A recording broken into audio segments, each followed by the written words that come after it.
Namo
Karatanno Oraya Namo Oreya Moyo Kichi Chiforaya Fuji Sato Boya Moko Sato Boya Moko Kyari Kyaya Ensahara Aesho Tanno Kanshana Mushikiri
humbly request that we treasures led us to wisdom. We dedicate the merit of reciting the Dharani of the Great Compassionate One to Shakyamuni Butsu and celebrate his supreme enlightenment. May we fulfill the obligations to the four benefactors, believing all living beings throughout the three realms and help all beings attain perfect wisdom. Oh, Buddhas throughout space and time. Oh, Bodhisattvas, Mahasattvas, the great Prajna Paramita.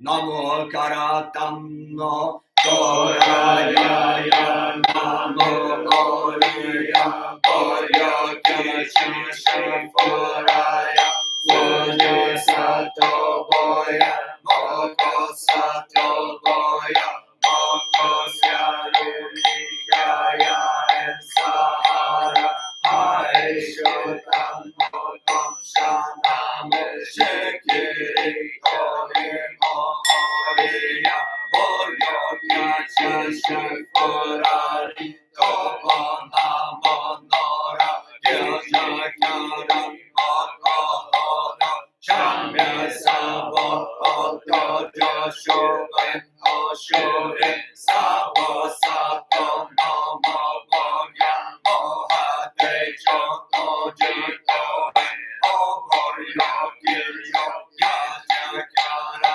Chekakere Moko Fuji Sato Sabo Sabo Mora Mora Moki Moki Reko Koryo Koryo Kaimo Koryo Koryo Hojaya Shimoko Hojaya Shikora Shora Charanya Shemporaya Sharo Sharo Momo Hamora Hojire Yuki Yuki Shino Shino Ora Sanfora Shari Haza Haza Fora Shaya Kuryo Kuryo Mora Kuryo Kuryo Kere Sharo Sharo Shara Shara Suryo Ojaya Ojaya Odoya Odoya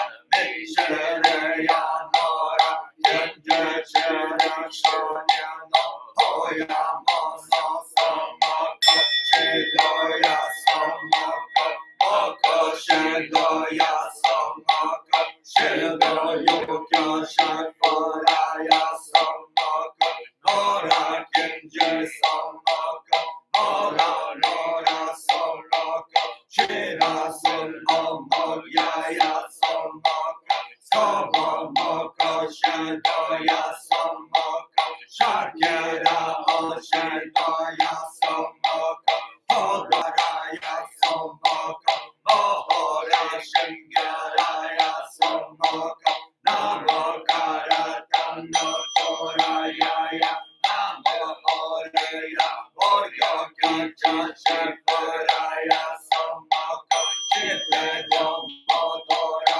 Ozoya Somoko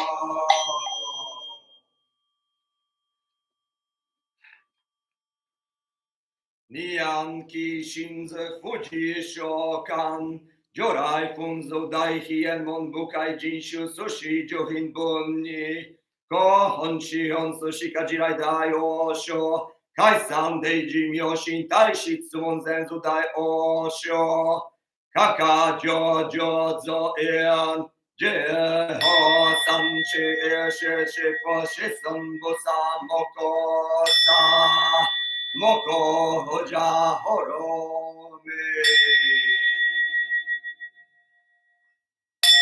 Namo Karatanno Toraya Namo Oreya Oryo Kiche Shiforaya Oye Sato Boya Moko Sato Boya Moko Kyareri Kyaya and Sahara Hare Shutano Konshana Moshe Kare Kovi Mohoria Oryo Kyacha Shalforari Kobo Namo Nora Kija Kara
We humbly request the illumination and protection of all beings wise and holy.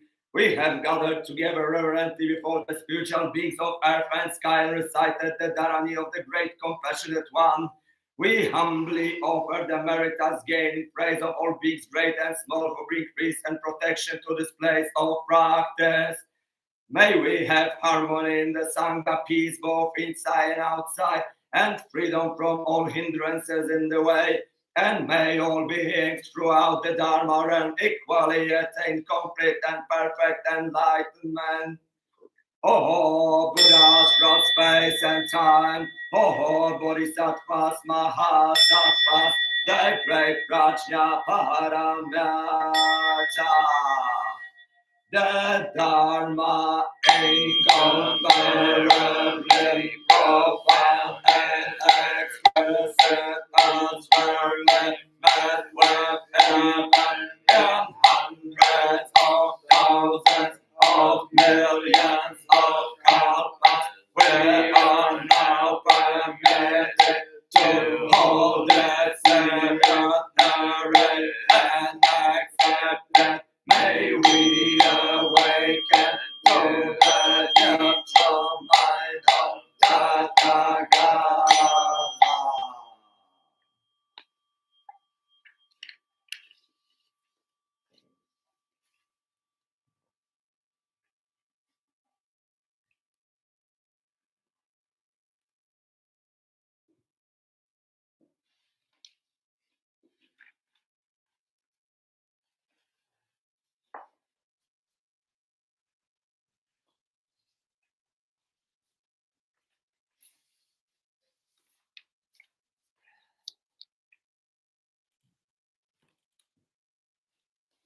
Continuation of translation of on the Vimalakirti Sutra, chapter 12, Vision, by Shodo Harada Roshi.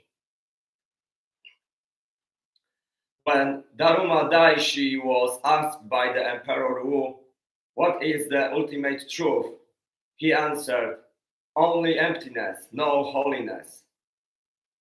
Master Emperor Wu had bragged all about how many things he had done for Buddhism in China.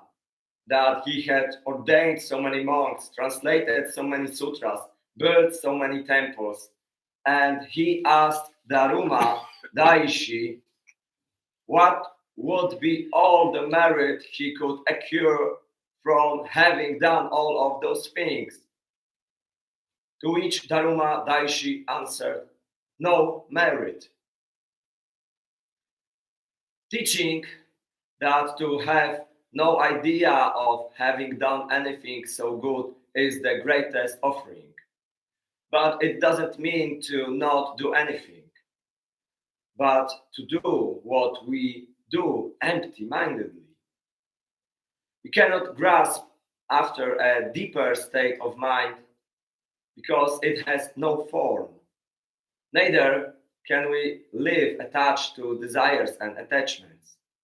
If we get moved around by things, then we have an attachment.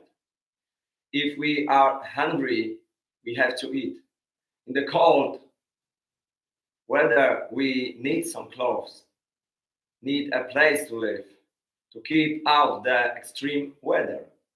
But while food, clothing, and housing are necessary, not to go beyond what is basically necessary. Eating enough to stay alive should keep us healthy, and clothes enough that we don't suffer, and our housing to keep out the extreme hot and cold. And if beyond that we have more time, and to use it on working to deepen our profound mind. Master Rinzai said that the true Dharma has no form and extends throughout the 10 directions. For the very most huge way of seeing, the very most microscopic small way of seeing, our awareness stretches. It is truly huge. This is the activity of our mind, the span of it. The Buddha, the size of the whole universe, and returning then down to its root source. Great indeed is the mind. Heaven's height is immeasurable, yet the mind rises above heavens. The earth's depth is unfathomable, but mind reaches below the earth. The light of the sun and moon cannot be outdistanced, yet mind passes beyond the light of the sun and moon. The universe is limitless, yet mind travels beyond the universe. Though referred to as space or the primal energy that gives rise to myriad existence, it is mind that encompasses space and generates primal energy. Because of it, the sky shelters from above and the earth supports from below. Because of it, the sun and the moon rotate. The 4 seasons change and all things are generated. Great indeed is mind. This huge mind which is not yet investigated. Externally as well, we have research, and still the mind is so incomprehensible, so unknown about the construction of it, unknown about the laws of it. More and more we can investigate what the eyes cannot see, but still it cannot be measured, seen, heard, or can we say that we know what is it? And this is the Buddha. Well, honored one, such is the body of the Tathagata, and thus do I perform its contemplation. To use this contemplation is called the correct contemplation. If one uses some other contemplation, this is called the incorrect contemplation. Vimalakirti teaches from all positions and various ways of seeing this, and saying that we have seen so much. This we cannot say, however. Then we have seen the Buddha.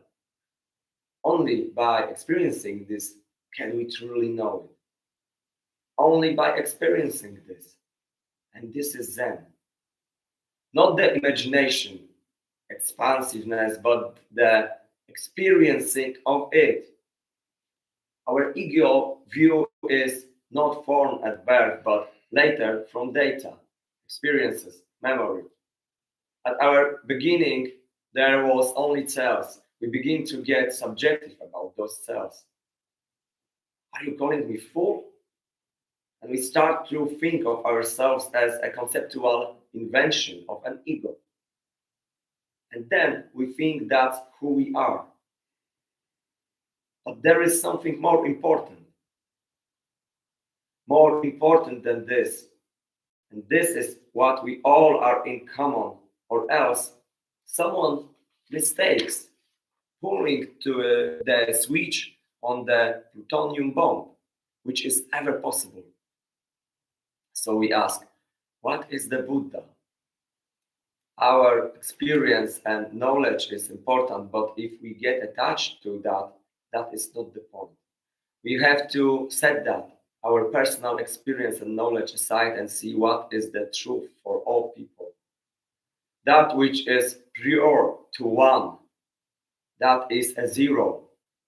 Before we held onto anything that is the zero.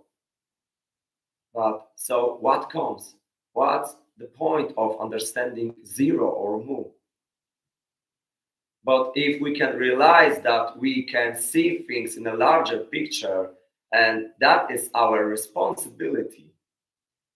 And this is what is most necessary in today's modern world. Not to be just really having an idea about a picture of a Buddha or paradises, but to realize what has created all of those. Their deepest source, and from a veiled position, not one of our ego, but from the truth, and not for the point of fulfilling our ego desires, but for the truth, to objectively, clearly, and truly see this. The world needs for world peace. For this peace, we have to pull it together. Putting it simply, it could all end with a great big bomb. Many situations are getting closer and closer to becoming explosive that way. So we have to see with clarity our true mutual nature.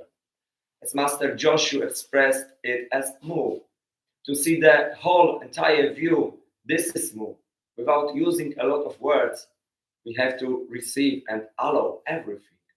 Not cut on our own personal small narrow point of view, but to be flexible and huge in mind and asking, what is the truth, to realize it directly? Roshi has a friend named Eddie-san in Kyoto who carves wooden Buddhas. They have to be able to stay in. They have to be able to, after they are carved, to stay untwisted for 1,000 years.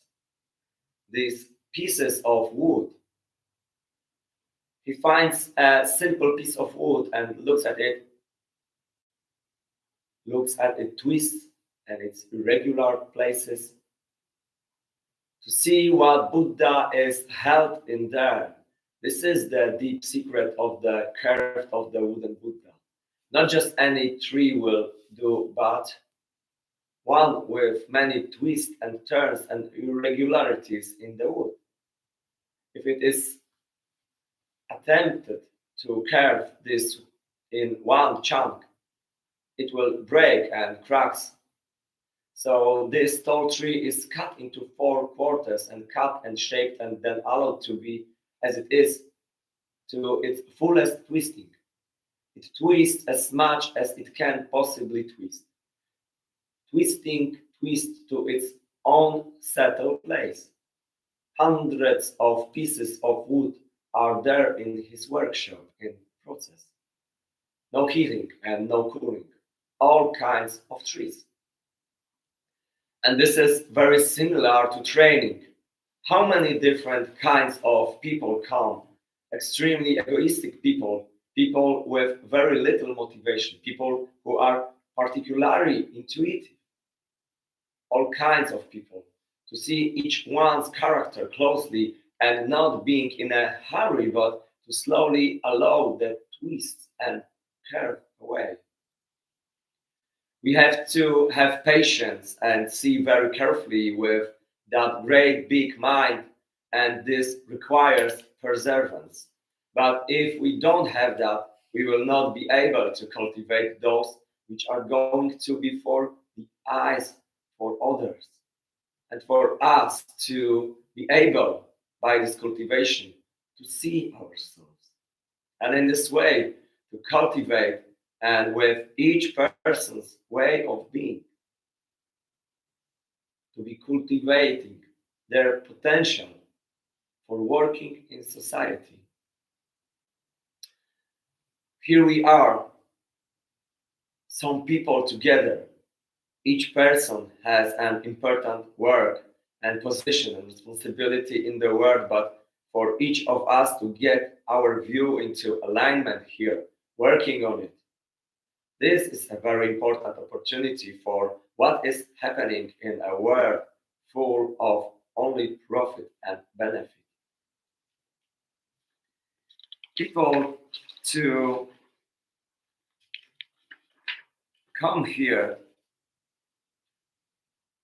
where we may hurt in our legs, in our bodies, but we continue to align and align, never knowing if there is any meaning to what we are doing, wondering if there is any meaning to this, but our vow to go beyond profit, to go beyond our small self benefit, to lead others in society in this way, this little by little will change things.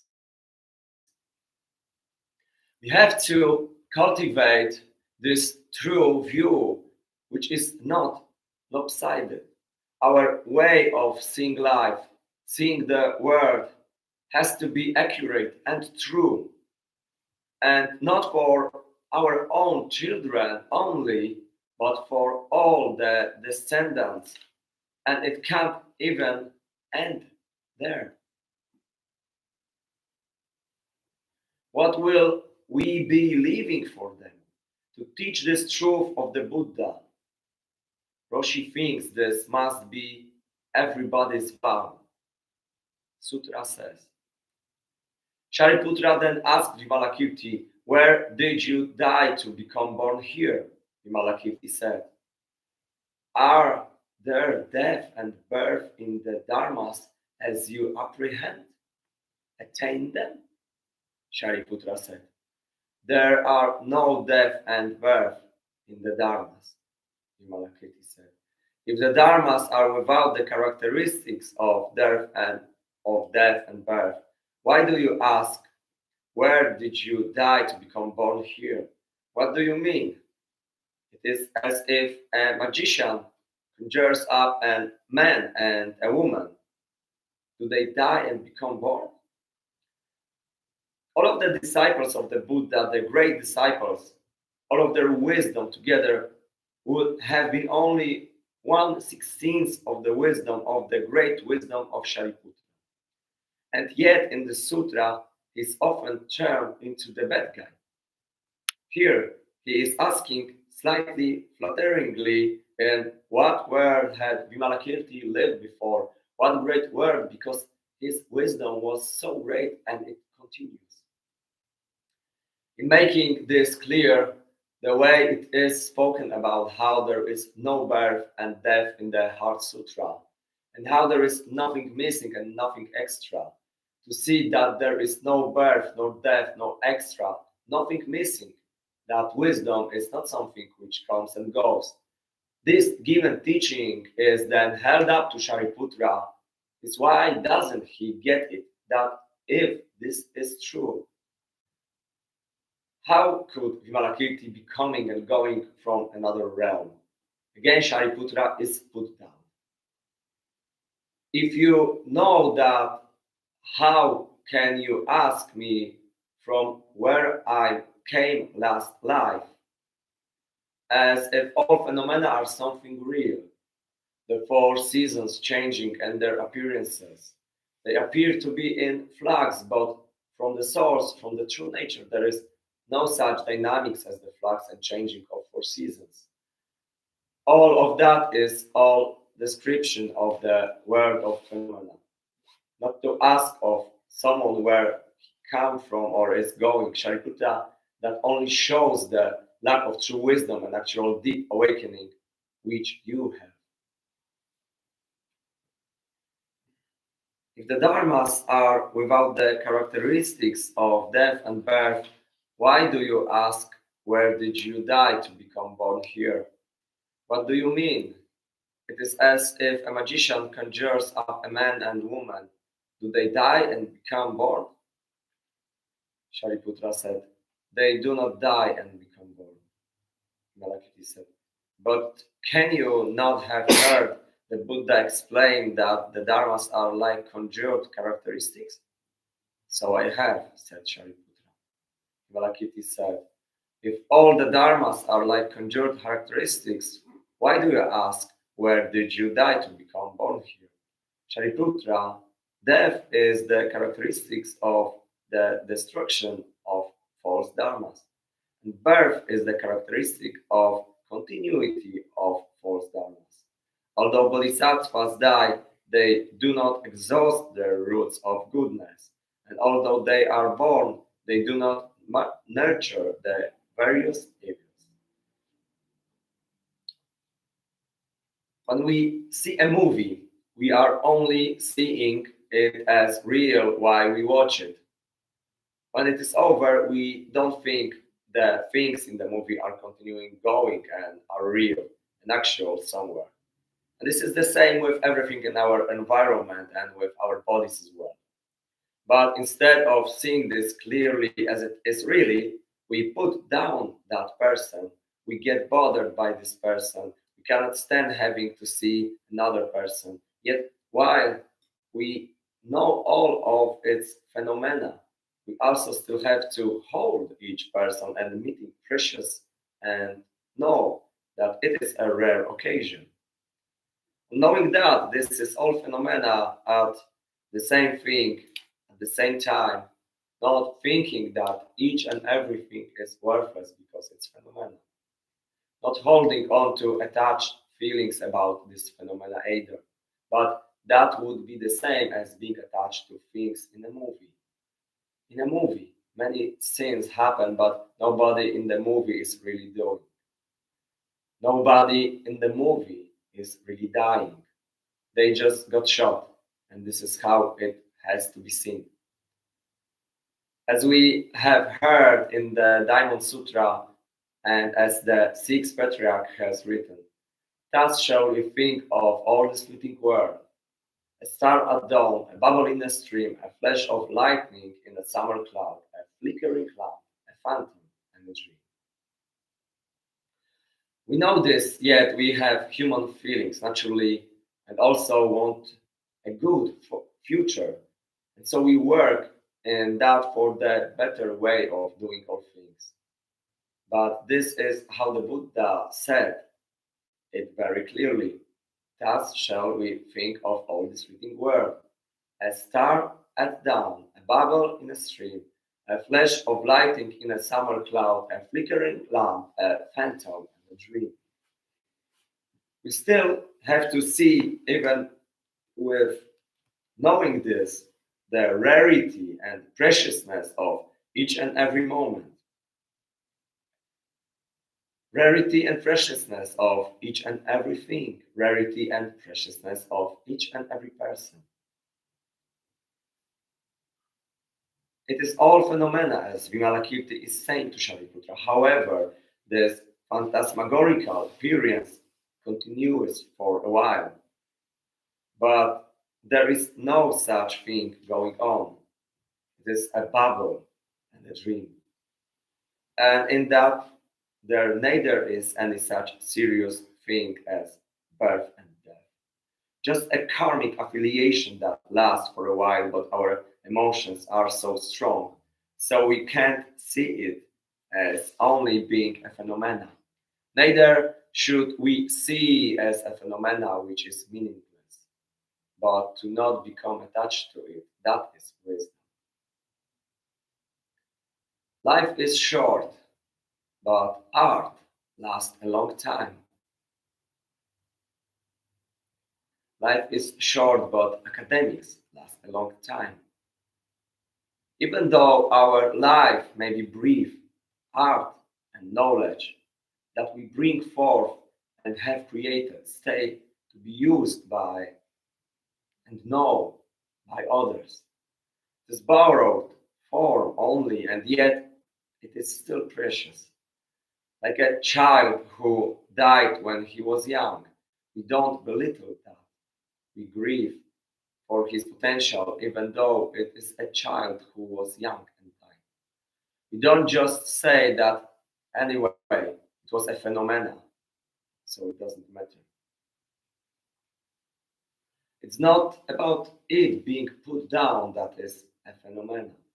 It's about seeing the wisdom of that phenomena in every situation. Otherwise, it is not a wise perception that just because it is a phenomena, it has no point to it or no purpose to it. This is not how we can see this in the wisest way, but to see it as a whole picture of how that entire picture is phenomenal, and not to be caught either on the appearance of birth and death. Vimalakirti is saying these things through Shariputra to Shariputra in order for them to reach the ears and understanding of all those listening. Then the Buddha told Shariputra there is a country called Wondrous Joy, Abhirati, where the Buddha is entitled Aksobhya, immovable.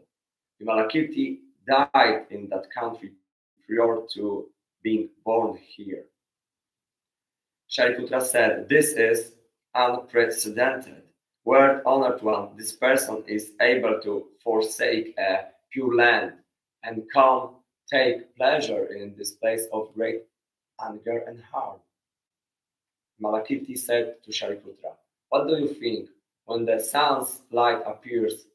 Is it conjoined with darkness?" Shariputra answered, "No, when the sun's light appears, the darkness disappears." Malakirti said, "Why does the sun come to Jambudvipa?" Shariputra answered, "To illuminate it and eliminate the darkness." Vimalakirti said, "Bodhisattvas are like this. Even though they are born in impure Buddha lands in order to convert sentient beings, they are not therefore conjoined with the darkness of stupidity. They merely extinguish the darkness of the affliction of sentient beings." Bodhisattvas come into this world because of people's great misery, insecurity, and pain. Bodhisattvas come here to take away that pain and suffering. Where there is wisdom, there is no pain and no suffering. There is only Buddha nature, and Buddha nature allows us to see that from the origin there has never been suffering. The darkness goes with the rising sun. When there is a person of wisdom, then everyone is able to purify their mind, and people are no longer deceived by their ideas of suffering. Bodhisattvas enter the world to bring wisdom and purification everywhere. Sutra says, at this time the great congregation eagerly wished to see the wondrous joy world, Aksobhya, Tathagata, and his congregations of bodhisattvas and Shravakas. Knowing what the entire assembly was thinking, the Buddha told Vimalakirti, "Good man, on behalf of this assembly, manifest wondrous joy world, Aksobhya, Tathagata, and his congregations of bodhisattvas and Shravakas." The congregations all wish to see them.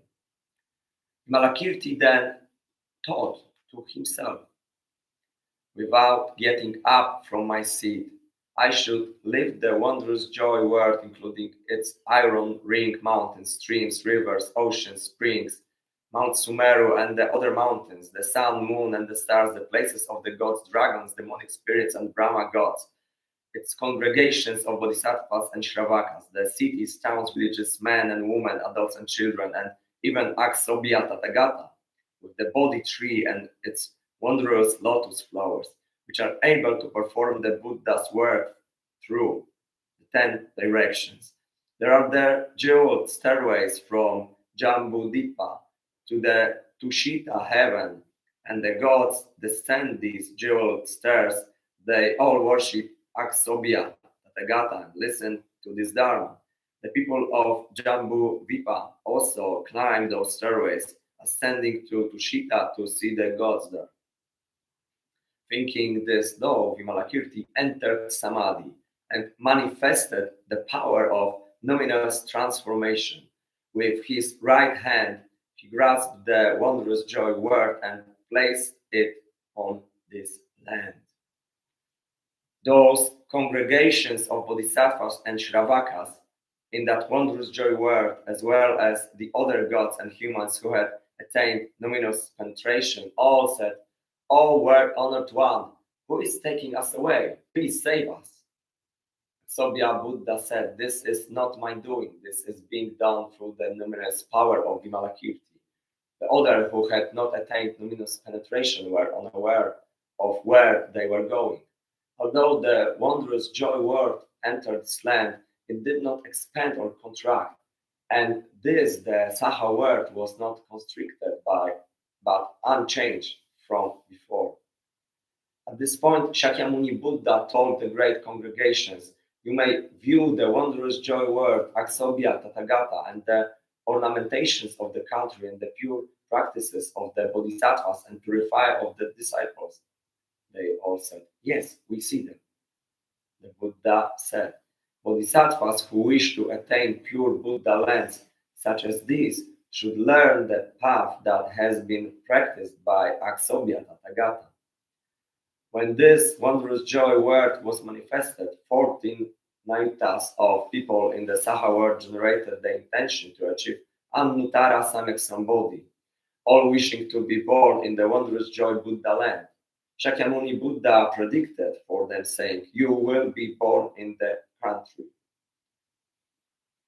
Then the benefits in response of having the wondrous joy word in this country were finished, and it returned to its original place as seen by the entire congregation.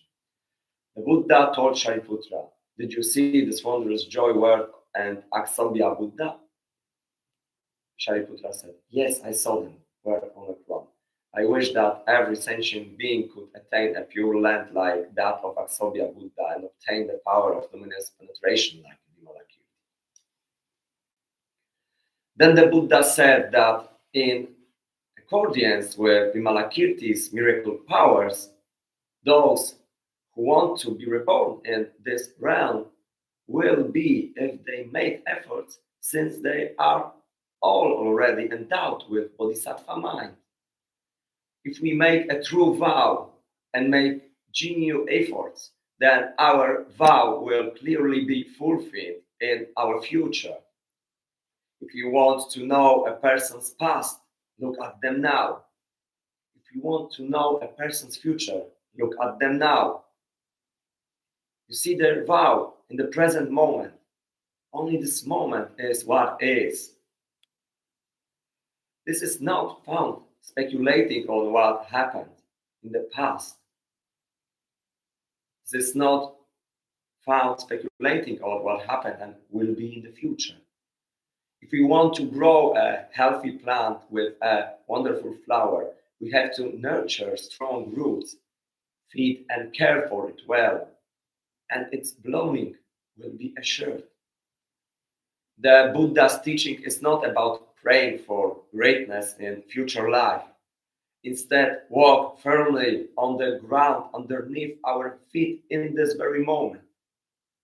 We will see that mindfully living our daily life opens this world wide. Live now fully in the present. Word honored one, we have quickly attained good benefit.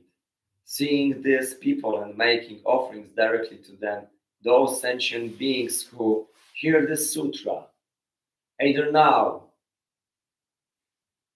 present, or after the Buddha's nirvana, will also attain good benefit. How much more so if, after hearing it, they devotedly understand, accept, recite, explain, and practice according to it. Those who get hold of the sutra will attain the entire storehouse, treasury of Dharma jewel.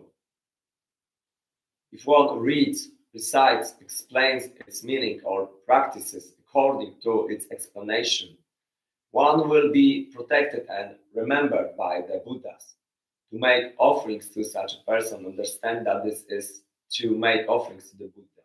To copy and maintain these facilities of scripture, understand that the Tathagata is present in that room. Those who hear this sutra and are able to become joyful accordingly will achieve omniscience. If one is able to devotedly understand the sutra, even just a single phrase, verse, just a single gata, and explain it to others, understand that such people will immediately receive a prediction of their future achievement of Anuttara Samyak Sambodhi.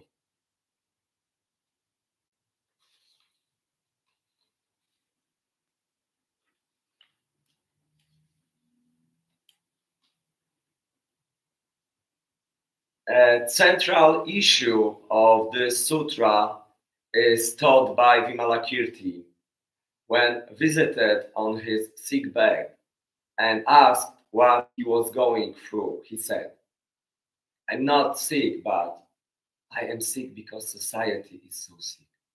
I have become sick. I will only recover when society recovers." Without this understanding, this interpretation, we cannot work in the world. It's not about teaching a doctrine of Buddhism to people. Rather, help them see how we have lost touch with our innate nature. Help people in the world directly perceive their sickness and help people see their deep wisdom with clarity. Directly realizing the Dharma in this moment is the way of the truth. The Vimalakirti Sutra is not given to us so we can spend our time on interpretations, but to guide us how to live. In this world, we make continuous efforts to bring an end to all suffering, to an end to all suffering of all beings. This is the greatest offering to the Buddha. These are the four immeasurable treasures. Keep this sutra close, readily at hand, use it, and the Buddha will be living in the same room. Someone who can feel this sutra deeply can open their path widely and be at one with all society, becoming like a mirror, simply reflecting exactly what comes in front of us, not moved around by the constantly changing reflections, being joyful or sad with others, yet not drowning in sentience and opinions. If we realize this path through the Vimalakirti Sutra, if we realize this samadhi offered by Vimalakirti, then the way to liberate others will manifest spontaneously.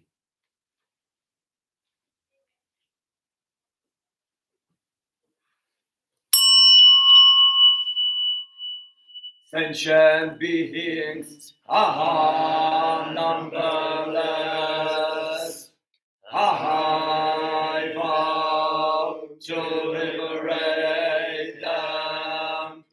Their desires are inexhaustible. I vow to put an end to them. The Dharma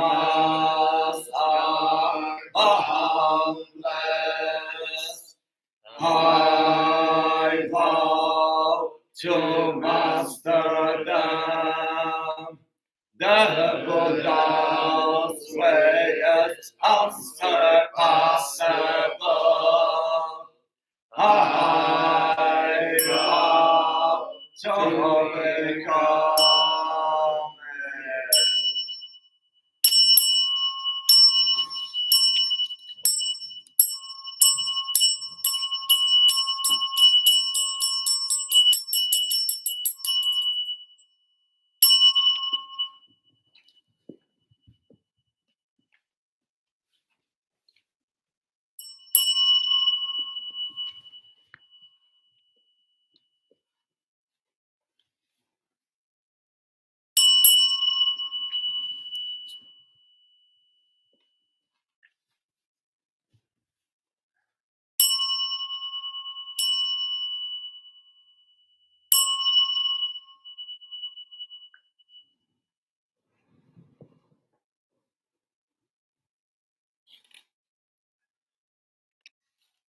And together with us is Amos, Bats, and Indozen, so I suppose our Sangha from India.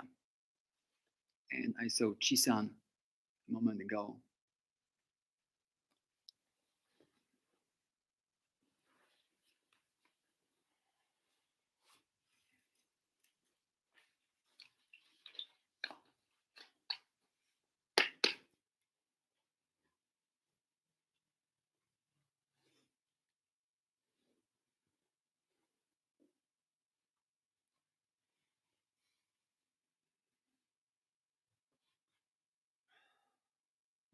Short break and there will be Zazen introduction.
So welcome today will be more like a class because we'll have more like a seminar exchange, and it's on the topic of difficulties in the practice, and it's about sharing these difficulties. Sometimes these difficulties are called in some circles like practice edge, and I think it's from this that there are things in the practice which are easy for us, and there are things in the practice that are extremely difficult for us.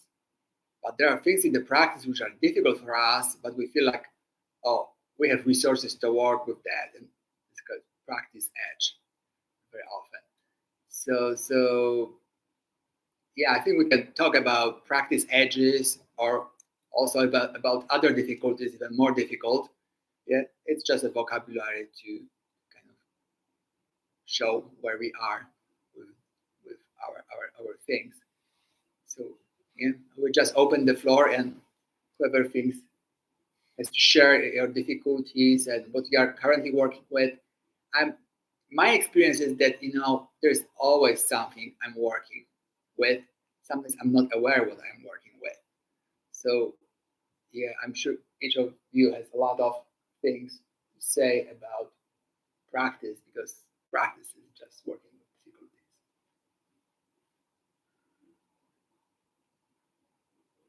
So maybe we can start with you. You want to do the round? Yeah. Yeah, maybe that's the easiest way to organize that. No one is jumping on the first one. Okay, so I'm not sure if I'm visible. Can you check if I'm visible on Facebook? It may be. Yeah, sorry, we are not professional AV people. Maybe you can hold it. It's better? No. No? Okay. And Another stool, maybe we can use it. Yeah. Your head will go sleep. Surely. Yeah, it's doable. Yeah, we'll change quickly. Okay, let's not overcomplicate these things.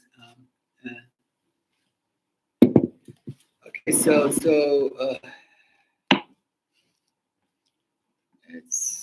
it's more tricky, unfortunately. Yeah, we are working with the Facebook camera that I think it will not help. Yeah, you can just hold it on your knee. That's what I've done.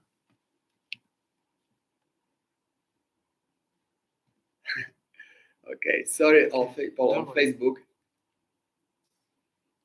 Okay. Yeah, I have a couple of things I've been working on, but maybe the most current right now for me is the question how to practice in hell. How to practice in the hell. It's just also a vocabulary.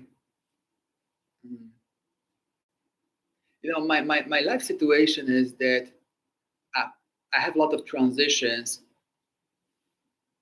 between places, and for me, practice is not only sitting on a cushion. Now, my practice is my whole life is my practice. So it's really not a big difference for me whether I'm on the cushion or cleaning something or writing email. In some way, I want to bring the same qualities and just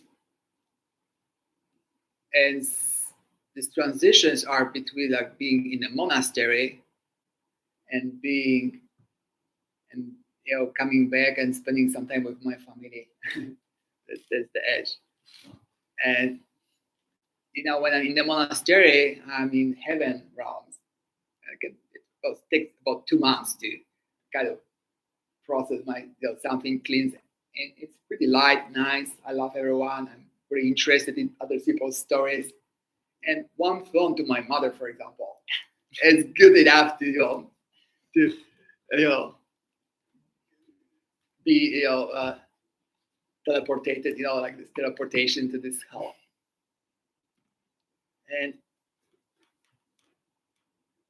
I noticed that the practice in both places, hell and heaven, is a completely different thing, and it's really hard to practice because what they understand by hell. Hell is a place where you gave up the hope. This is the place where you gave up the hope, and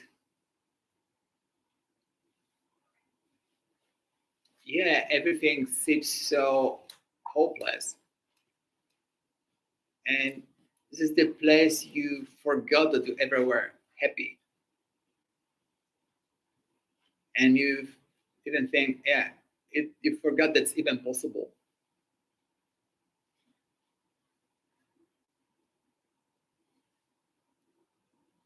So, sometimes I was able, and I have a lot of curiosity about it. Actually, please don't be scary. What I will say, I got to the point that I start seeing some suicidal thoughts, even. And don't be worried. I'm not going to commit any suicide.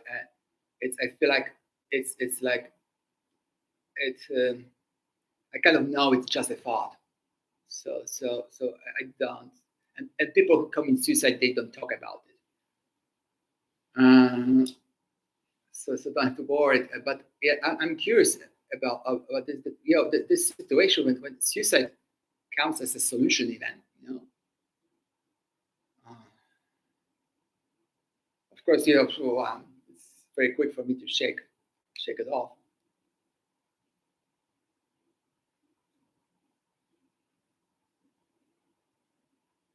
And thinking now about kind of transitions between these realms.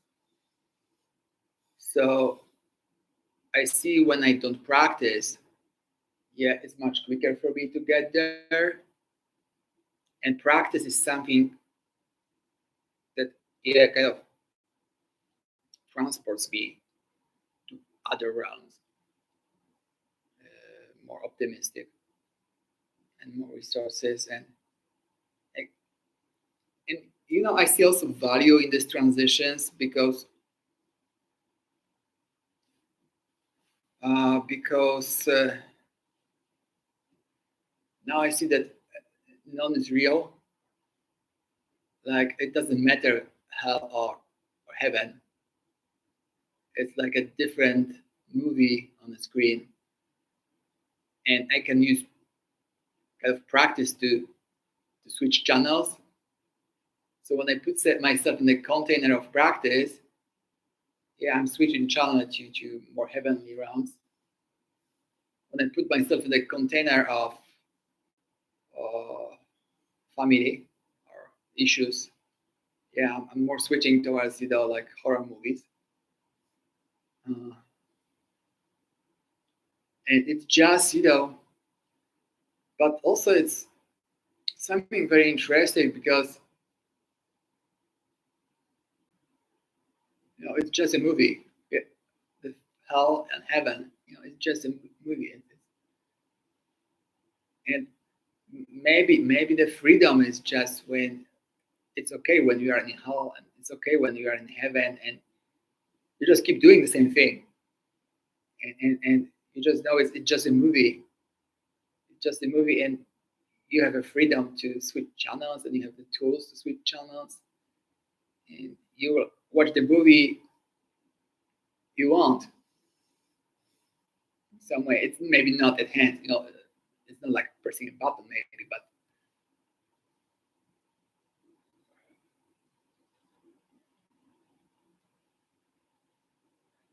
but also it's so easy to forget about these tools when you are in these dark moments.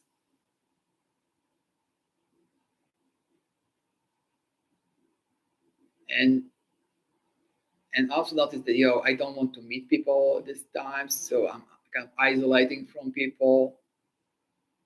I do a lot of things to numb myself. I overeat. I watch some stupid, internet things. I watch some movies. Uh, yeah, I get busy with some intellectual things.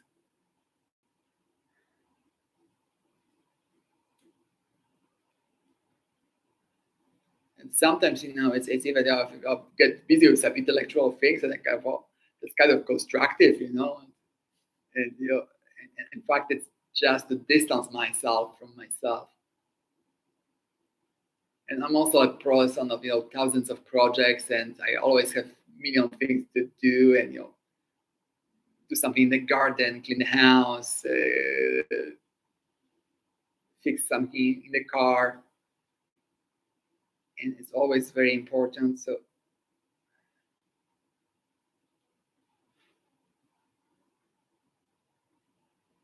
yeah, that's more or less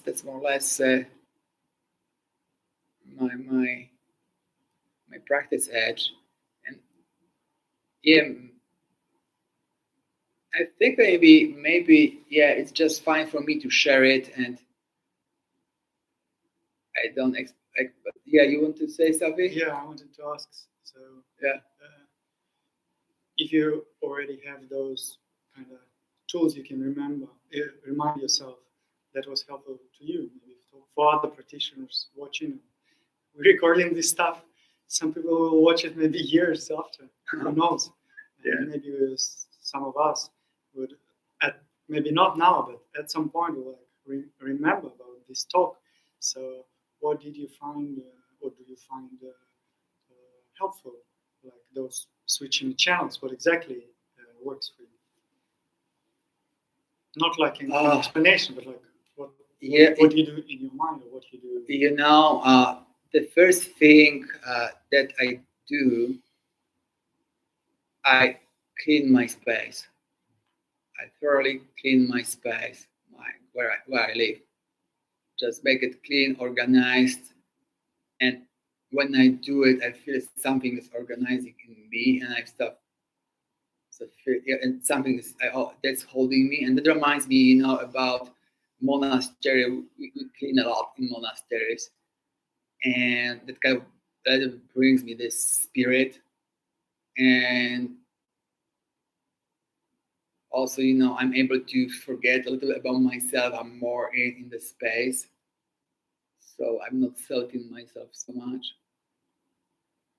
Another thing that helps that I see, and this is probably one of the reasons why I came to this retreat, because I've been busy with myself last couple of months a lot, and I got tired of it some way. So when I do something for in some way for others, when I can do something that's where I'm not in the center of it, and I can be just a resource for something else,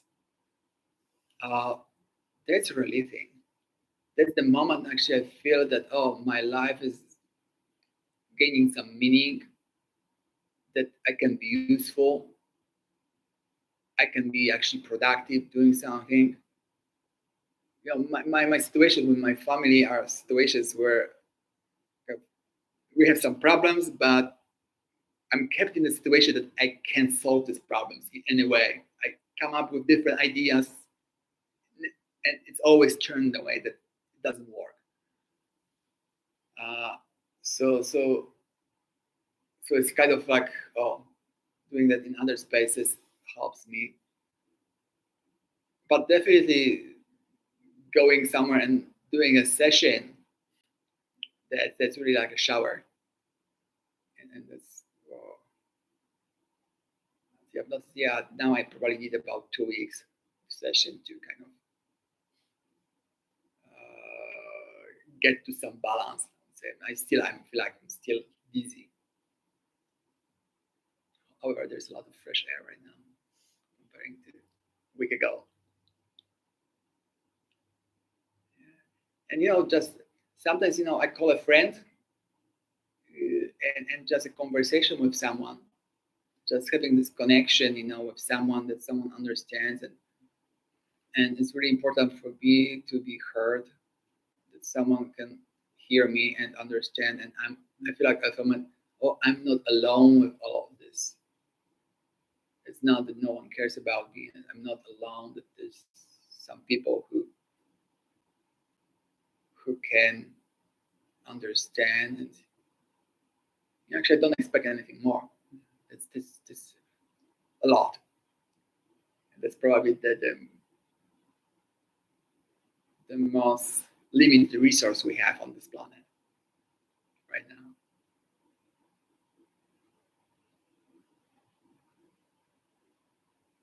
I don't know.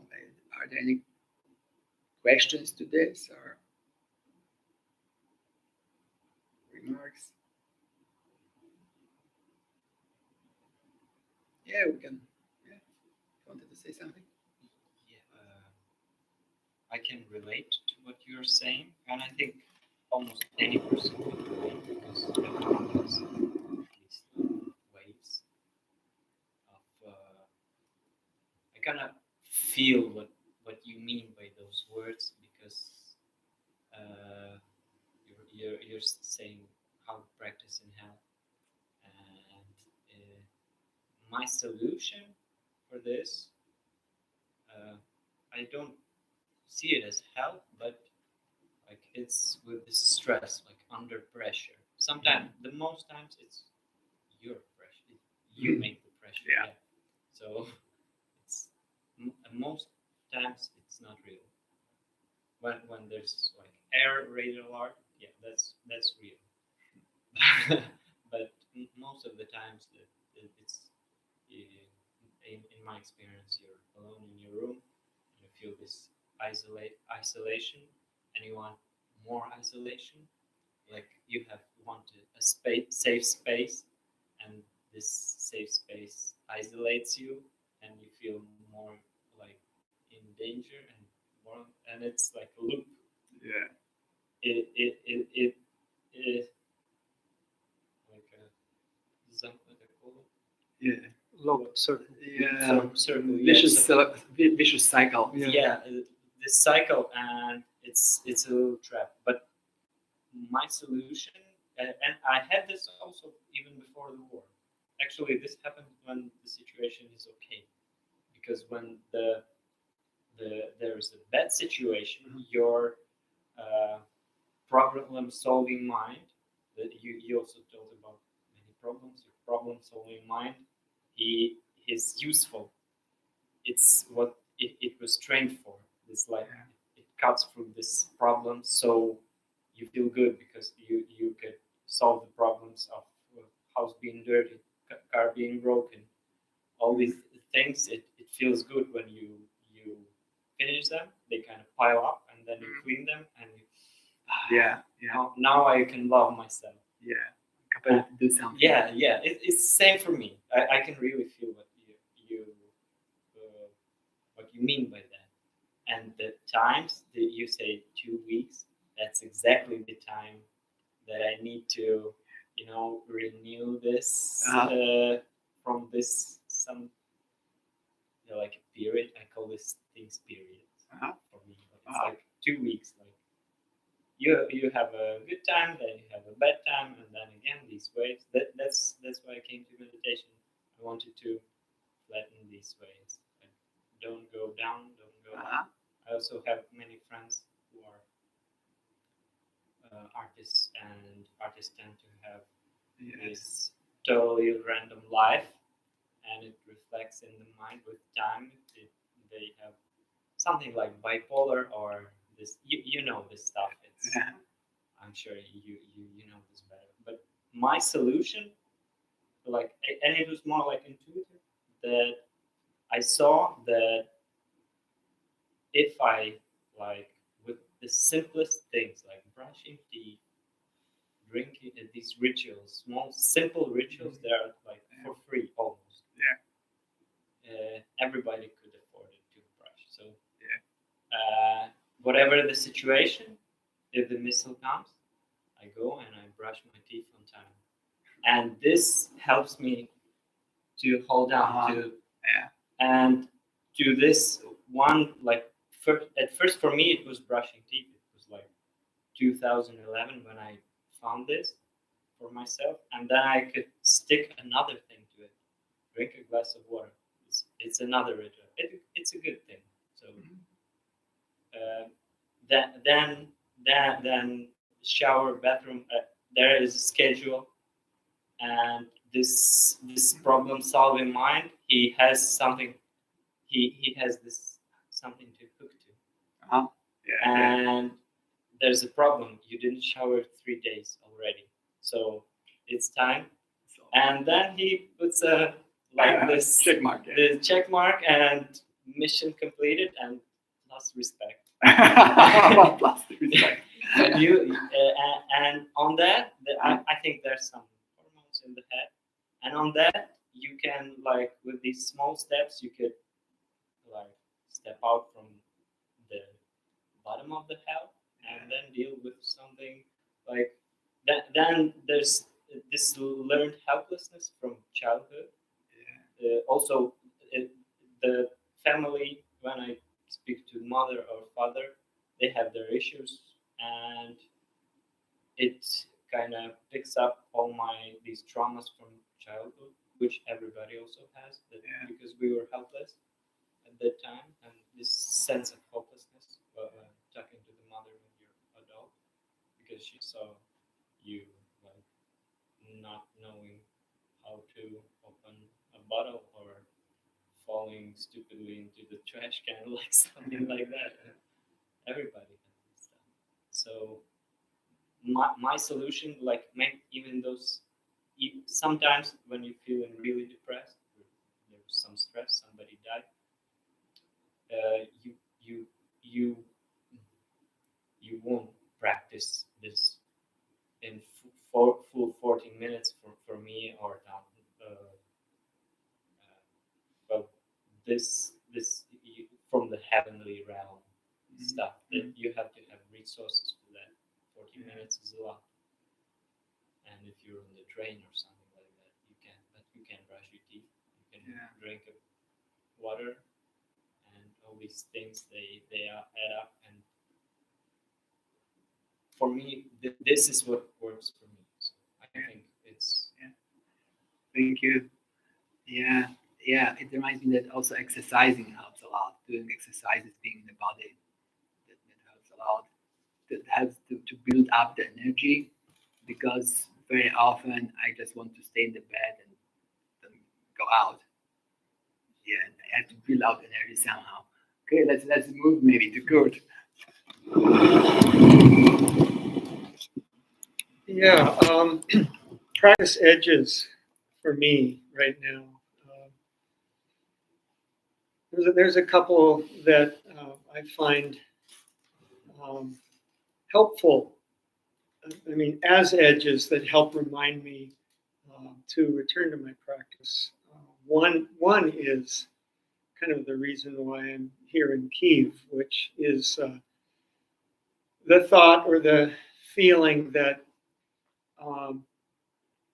the big problems in the world are too great. They're just too big, and there's nothing I can do, and then feeling so much anxiety in myself and around me. And then that I think of the practice edges as kind of like mindfulness bells. So the feeling, the thought that I'm overwhelmed, I can't do anything, it's hopeless. That's a mindfulness bell. It's like because I know those are just thoughts, and as long as I am wrapped around the thoughts unconsciously, then I'm suffering. So there's always something. Then I can remind myself there's always something I can do. And in this case, the invitation from Sagan to join in this retreat gave me something. It gave me something that I knew would enrich me in some way, and that I could do with some others. So I'm not just alone with that thought. There's nothing I can do. And so just that, okay, what can I do right now? What's some simple action I can take right now? And for me, this was a great gift to have this week with all of you in Kyiv, because it's sort of like, I don't know if this is going to do any good in the big picture, but I know it's doing good in my own heart. And I know that our being here means something to the people who love us, and that we're doing this on their behalf. So that's one thing, that the mindfulness bell of there's nothing I can do, because that's, one can make that into a self-fulfilling prophecy pretty easily. The other mindfulness bell for me right now, common one, difficulty, is getting old. And I notice, I mean, for one thing, energy is declining. Physical capacity is declining, so there's some fear that can arise around that. And I also find myself tripping on the thought a lot that I don't have much time, because when I was 40 or 30, it felt like there was lots and lots of time, right? To get enlightened, to awaken, to accomplish all these things. And all of a sudden, here I am in my mid-70s, and there's not much time when you think about it in terms of just how quickly time seems to be passing. And when I have that thought and the fear around it registers. And then I want to sort of follow that thought into fearful places. That's a really important mindfulness bell, because what I know from my experience is that the only refuge from that kind of fear of not enough time, fear of death really, is to return to the present moment fully. The only refuge is the present moment. And there are so many ways to do that. For me, going out into nature, just stepping outside if I'm inside, or if I'm outside, stopping what I'm doing and looking up and seeing the clouds, seeing the sky, seeing the trees, registering the beauty, hearing the birds. So just a moment of coming back to this, hearing, seeing, smelling, feeling the wind. If I've been sitting for too long in one place by the computer or something like that, then doing something physical, a chore, but knowing I'm doing it, knowing that I'm doing it while I'm working. Carpentry, things like that, or going to sit, doing zazen. I didn't do my zazen this morning. Maybe I should, there's no reason for me not to do that now. So like coming back to the present, and what I am increasingly aware of is that the fear that arises when I have the thought I'm running out of time or I'm getting old is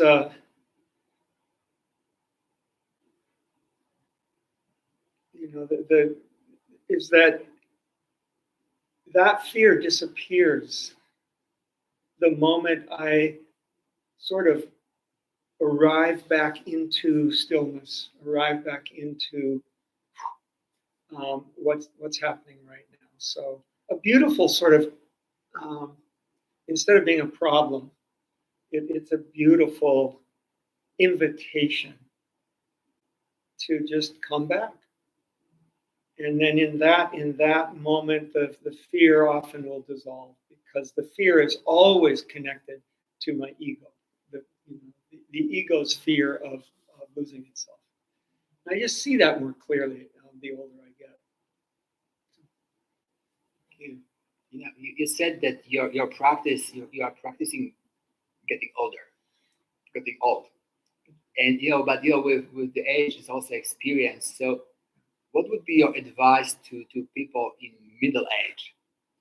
To what to do, what we should avoid, how we should use our time wisely. Yeah. What's the saying? We are too soon old and too late smart.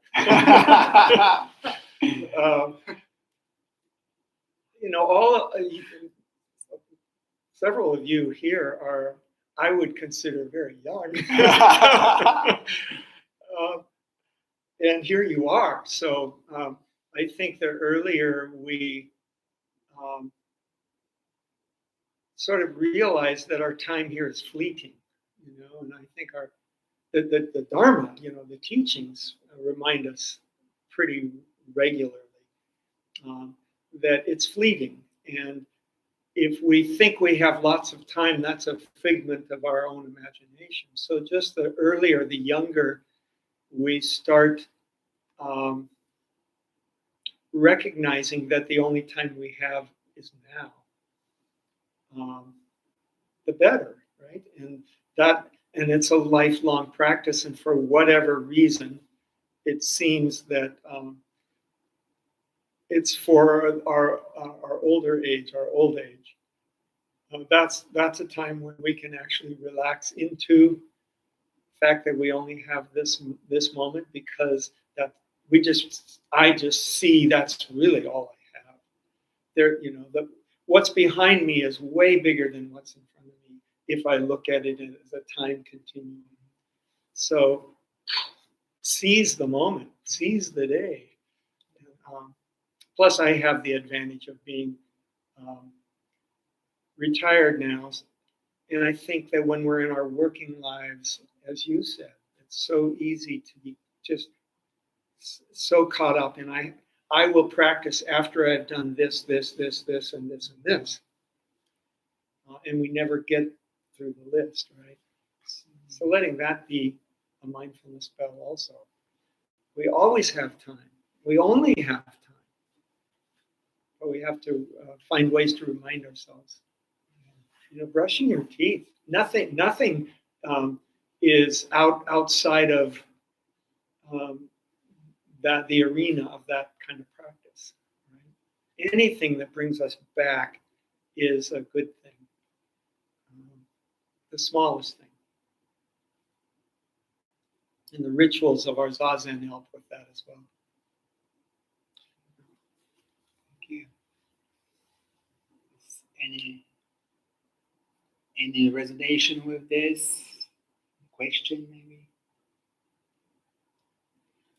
I only can thank you for my experience talking to you and several other mindfulness teachers during this year that I met. Made me feel like I'm regaining the lack of wisdom I didn't get from my older relatives, because our relationships and someone died early. My grandfather died when I was 3. Everyone claims that he was the biggest heart, the best person they knew, which puts a lot of pressure on you when you grow up in a family of this man. But we never talked. So don't wait. Yeah, I'm very grateful for you sharing. I think we all, in all societies, and more, we lack this bridge and connection between generations, so that people in later years could keep up and spending time with younger people and have this energy till the end, just sharing this energy with younger people. The same way as young people spending time with older people, getting wisdom. Yeah. As long as there's this option. Yeah. I also see it very important. Yeah. So it's a gift, and thank you for offering it. Yeah. Yeah. I also had a grandfather like this, and he died when I was 2. Let's move to Gyosan.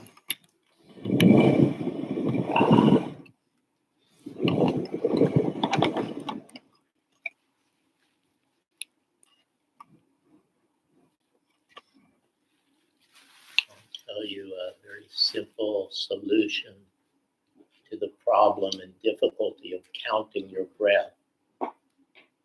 You find a minimum wage laborer, cheap worker. You hire that person to come sit with you and count your breath. Then you can relax on the cushion. Say again. Yes, I'm the cheapest worker. I will do it for free and help you. Thank you. Okay. Maybe half. Maybe. Okay. Let's go this direction. It's Kyosan getting away with that. It's like perfect. It's, you know, he has a lot of years of practice. You know, that's what you train for. You know. He has a border.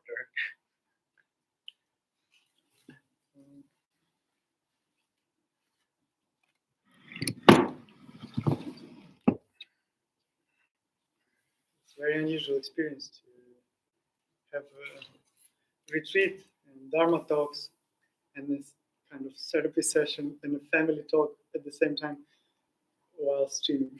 It's like, I never did so many things at one time, but I hope someone will find it valuable. I have several things to share that became useful for me this year. It was pretty challenging because of the war and my personal, my private life too, and family things and relationship-wise.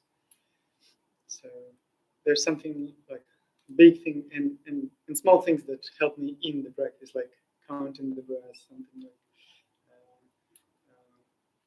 I guess I start from small things, like during the practice, what I learned, and I'm very grateful.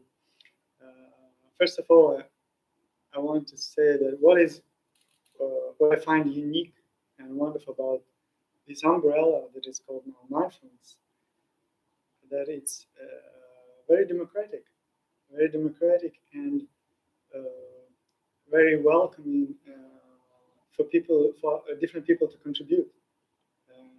If someone finds out something and it kind of proves it works through practice of other people, it definitely sticks to curriculum or discussions.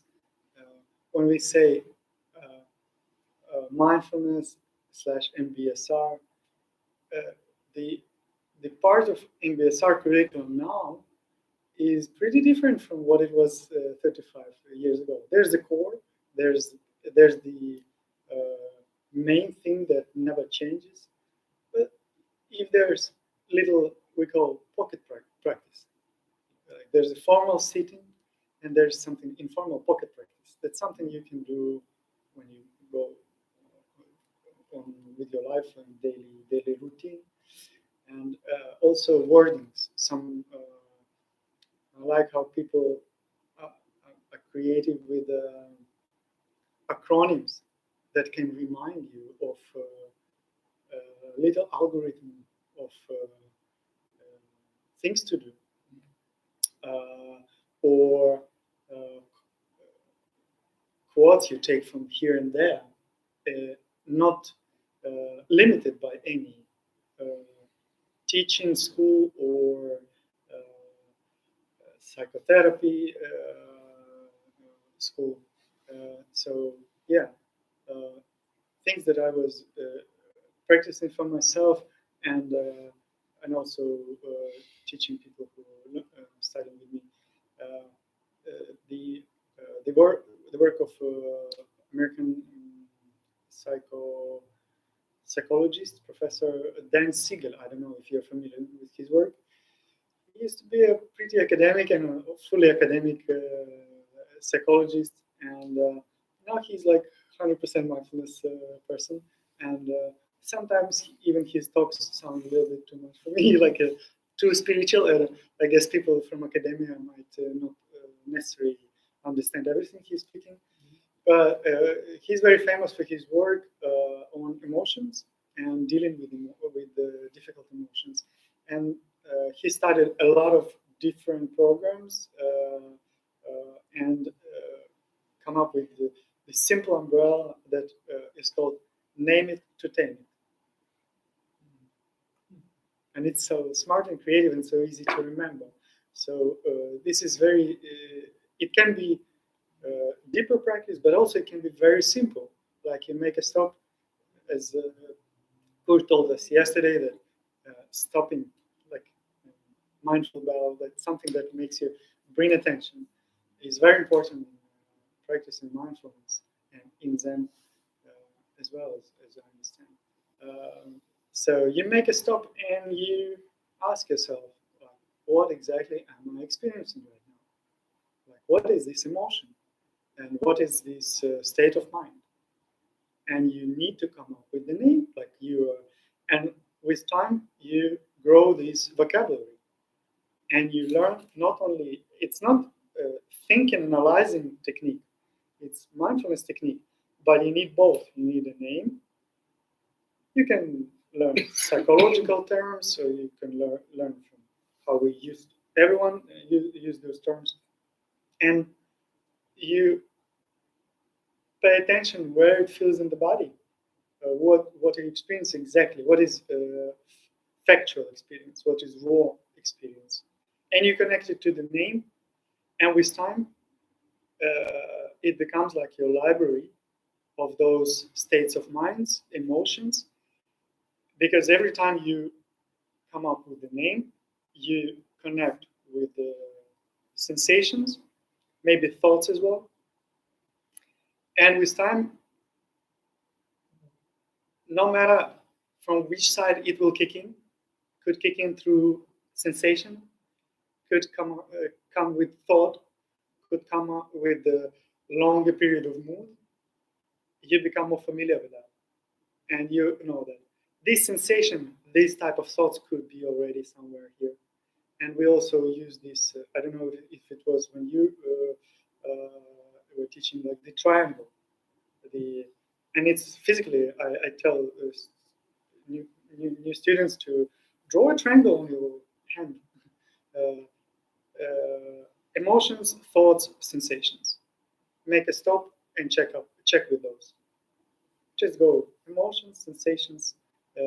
So you know which emotion, how does it feel, and only this moment of bringing attention to the present and opening up to the experience is already a big deal, a big step into soothing this experience. It's somehow neurologically explained that prefrontal cortex gets involved and lowers the activity of amygdala and other parts.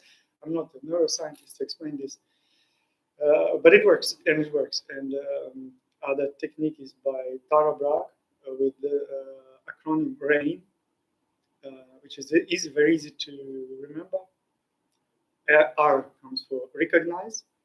So you make a stop to recognize similar way, like what is happening exactly. Allow is make a step in your mind, in your heart towards this experience. Let it be, not trying to push it away. Investigate, considering limits, not to go, maybe it's too much right now, but maybe a little bit investigate. How does it feel in the body, or how is it connected to event? And nurture, RAIN, RAIN, nurture. Sometimes you can breathe into the sensation. If you already practiced for a while, you know how you can lead the breath into this part of the body. If you've been to some yoga or mindfulness practice, you can direct the attention. What is your practice edge? What's your 8 edge? edge. Yeah, practice edge, like a difficulty. My personal.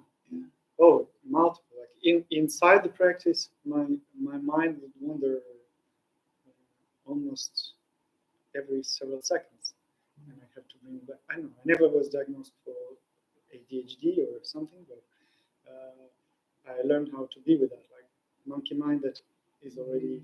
I'm ready to bring it back, and yeah, I'm going deep into dark thoughts. But in practice, somehow, when I see the posture already, like in Zazen, I was happy to find out that the posture is already kind of bring myself into readiness to meet almost anything. When I'm in autopilot mode during the day, I might not notice how I get into really dark thinking and end up finding myself in similar behavior that you expressed, like limiting myself, isolating myself. Yeah, so there's this practice called stop, also an acronym. Make a stop, take a breath. So you switch your mind from default mode to present moment, observe, proceed to what you do. And it's 3 seconds practice. And the more often you do it through the day, the more moments that how you do in Zen, just always keep. But when people don't go to monastery, if you tell them like watch everything all the time, they might get hyper cautious, and it will bring their anxiety more and more. So we just give them these reminders. Draw the sign stop, or write down stop, or when you see the sign in the street stop, just make a stop, take a breath, observe minimum time, observe the breath. More time, observe the sensations, emotions, thoughts, what's outside, senses, the situation, depends on the time, and proceed. Yeah. Mm. Question. Quick question. If you in the previous acronym you said nurture, I would like to know what does that mean in the context. Mhm. This context, like Mhm. the other are obvious for me, Yeah. but Yeah. this one. Yeah. There are various approaches to being with complicated or challenging experience. And I guess Kurt has much more experience with that through working with real people who have those experiences. Not everything works for everybody.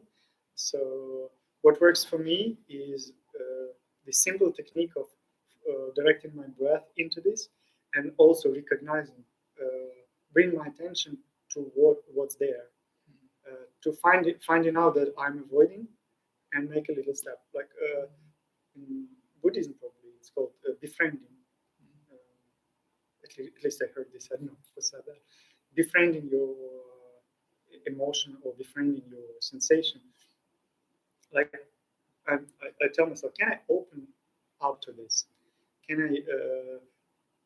Okay, there are simple things that I sometimes forget, that you can even think like, I have these, like a tennis ball, for example, or I have this pressure in my guts somewhere, in my belly, or something else, or something we're identifying with the head. So sometimes it's like in the head something.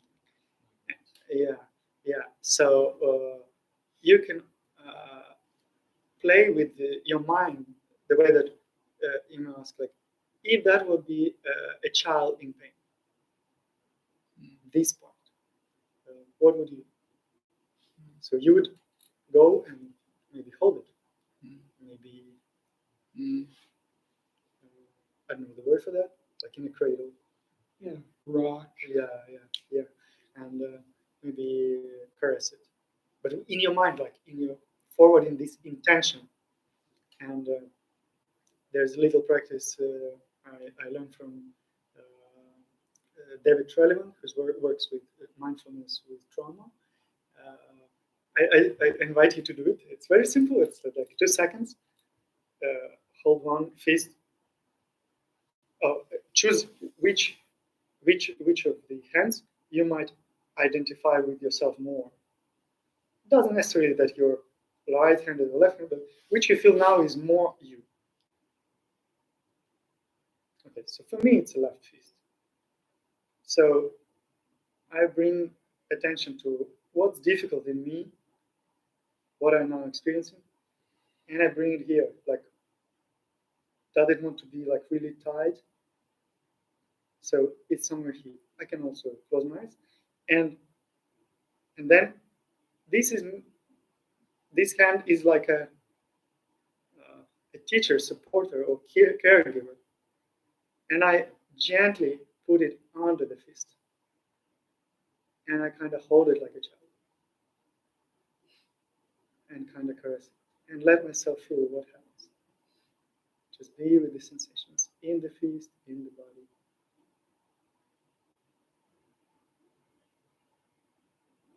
And it's very simple.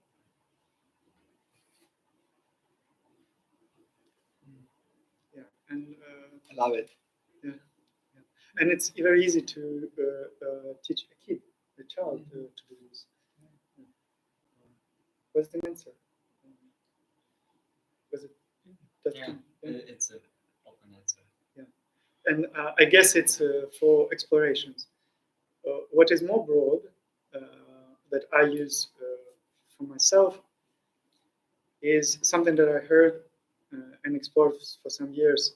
This understanding of two primal tendencies of our kind of psyche or whatever, our mind is fear, which plays a big role of everything that we do, of all the motivations. And the opposite of that is curiosity. Some people call it love. Yeah, so whenever I experience something really intense and something that I feel like, I don't know what to do with that, I use the word markers. For me, this is a practice to learn again and again your markers, because you forget. Maybe write it down, make a diary, and for me, it's a fear. I don't need the explanations of what types of emotions is that. It's fear. It's intense, and it's not curiosity at all. So my antidote is curiosity, and I bring in intention, like, what's that? And there's this studying of our also like evolutionary psychology, a very weird thing that when it's encoded in our body that when we face the challenge, something that scares us, we automatically make a step, or little step, or we lean back. We can understand that. That's logical. And by just commanding to your mind and your body, make a step forward, even if it's not physical threat, already makes this kind of little change. Yeah. So I just make it in my mind. If I'm sitting, I do it in my mind. If I'm standing, I do a little step forward, and with intention, go with curiosity into this. Yeah, at Great Ball, we have yes practice. Yes. You're just saying yes to everything Yeah. that's coming, saying yes. Yeah. Yeah, it's good to meet a person, know who is working with yes, because you can go, "Hey, can you do for me that?" Yes. Yeah, Okay. those are really valuable tools. Yeah.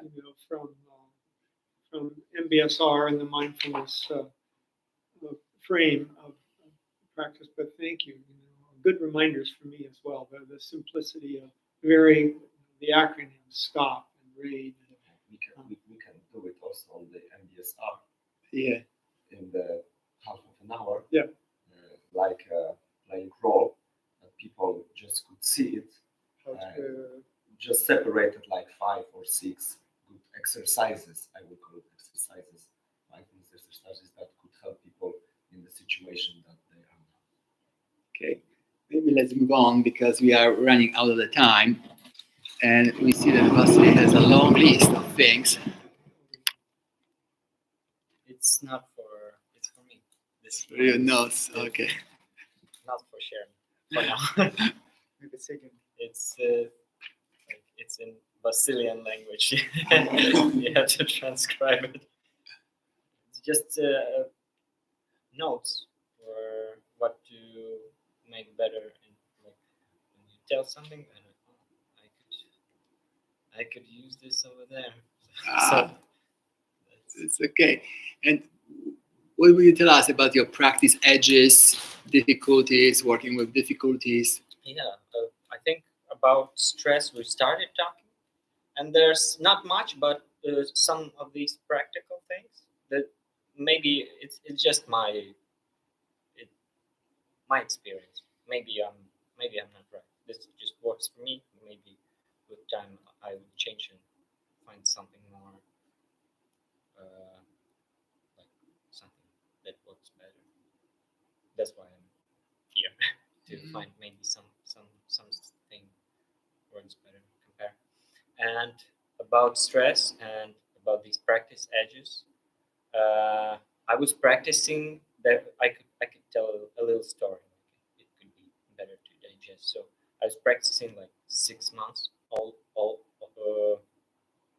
6 months in with this like that I feel like genuine meditation, because before I went to these like groups and there was like they had this concentration. It was I could feel it's like not the whole picture. Like this is not the thing. It's they call it meditation, but it's not Hyam.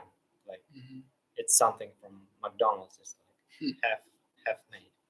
So so yeah, but it was also at that time it was helpful, but I knew it's not like the thing. And I was 6 months in with this like real practice from Kwan Moon, because they have a good method. For me, it works.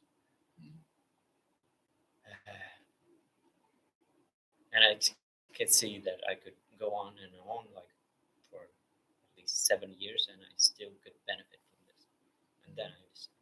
And then well, I was 6 months in, and I was at home, and I woke up from an impact. I think I told some of you about this situation, but in less detail, somewhere in the street maybe. So it was a missile. I lived there near the critical infrastructure. At the time when I was buying a house, I thought that, I will always have electricity because there's an electricity plant right by my house, so no problem. Yeah, it doesn't work like that. So there was like 12 missiles coming to this plant. It's kind of big one, but it's stretched with time. I saw like 2 or 3. It's hard to remember. And I was sleeping. I woke up from an impact, but it just like woke me up. I woke up already on the legs and near the window. Like not a good idea to stand near the window when you hear a missile. And I saw my garden. My mother and father, they like to live outside the city because they could have a garden. They plant some tomatoes, and it's not really profitable, but they like the work. And mom plants a lot of flowers. She doesn't sell them. She doesn't even pick them up. Just she likes to look after them, and she's always joking. I'm getting ready for the earth to the ground. Yeah, I'm getting used to it. It's her standard joke. She's doing it.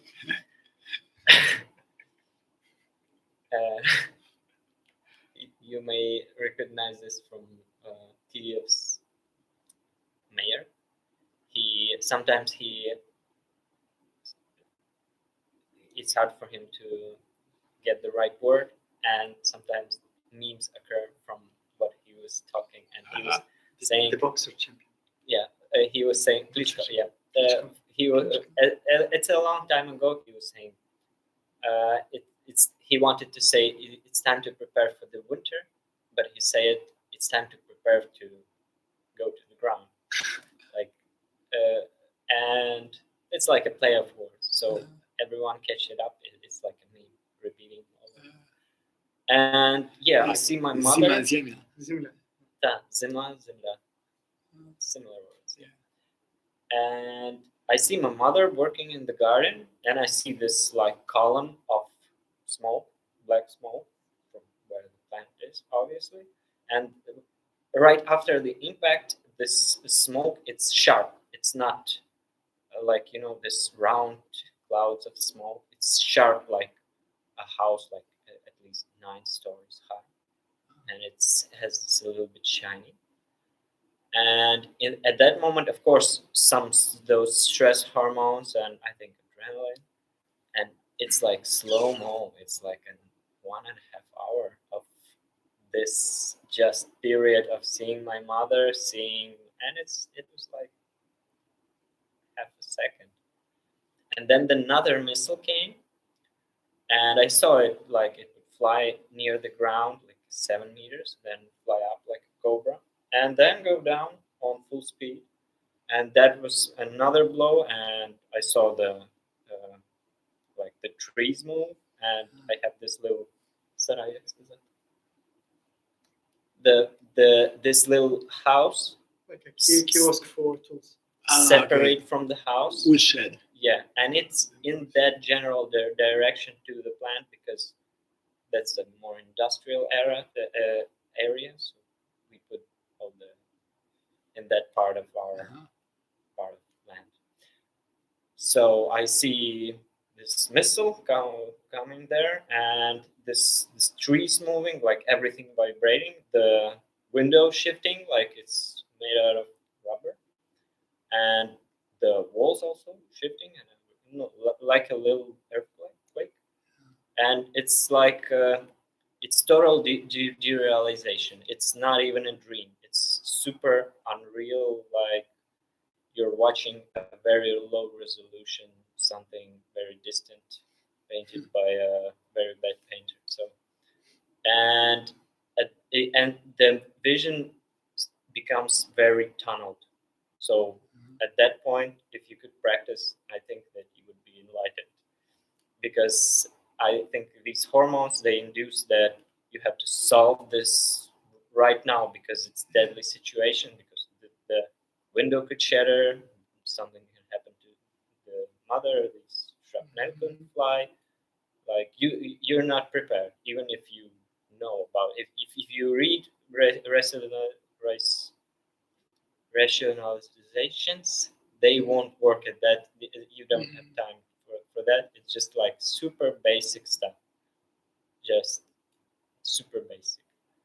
And I would run outside, and my mother would run to the house, and I see she's fine and everything like that, and it's really scary, like you're shivering. And she would run to me, and she said, "Did you put the teapot on?" that's like, because the mind at that time, it wants to completely this is not happening. I'm going with something that I'm used to. I need to drink tea. She didn't even drink the tea at that time. She just wanted to, I would expect that she would say, "Are you okay? Are you fine?" Something like that. And let's hide, or no. She would ask me to make the tea, and when she calmed down, and she would argue with me, why I'm not making the tea? Why am I disrespecting her? I'm her son. I have to make the tea. So it sounds weird, but at that time, it's like totally surreal, and it adds up to this unreal situation. And we were fine. Our house is like, because of the location, the houses that are near, they suffer more, but our house is like this shockwave. It dissolves Uh-huh. in the like on the sides, but not our house. So it's like a relief thing. Yeah. So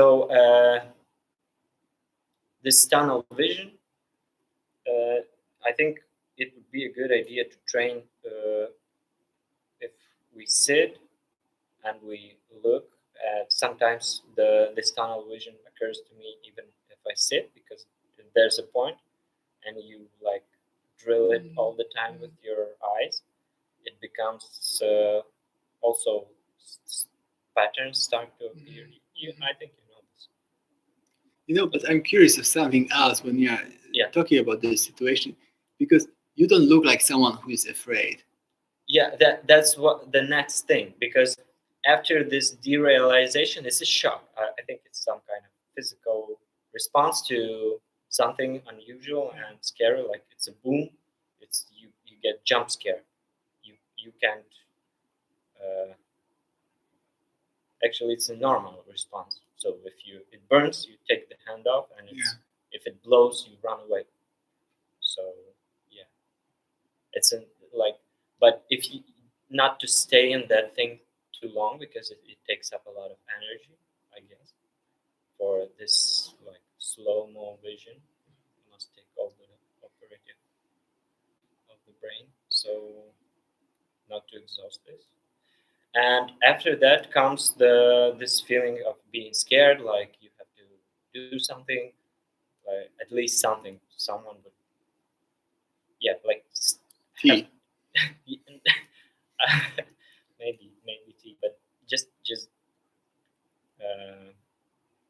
yeah, like at first you freeze, then you start to run away, maybe, because a lot of people they just run away from their house to the other side of this like district, and then in 20 minutes, half an hour, they come back and, oh no, I just wanted to go there. Just wait when this all clears off, not to distract these people who will fix this. They have their rationalizations, and the brain, I guess, is very fast with this. Is you think you know yourself, but it's much faster than we could expect. Because I just saw the missile in the end of the frame, and then it's not was like I was like, oh, this is a missile. No, it was like boom, and it's already slow mo. But I can't move. I'm like I'm frozen, but I could watch how this is going on, and I guess it's a normal response. And after that, you get scared. You start packing your stuff, like this emergency bag or something like that.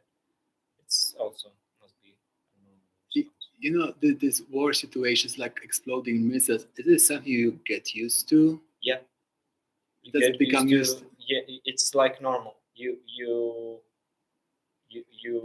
think, oh, I can't sleep because of these missiles, and I have to go to work tomorrow. And at first days of the war, it was like, oh my God, this is the end of the world. Someone is trying to kill me with these super technological, like very good engineered stuff just to kill after me.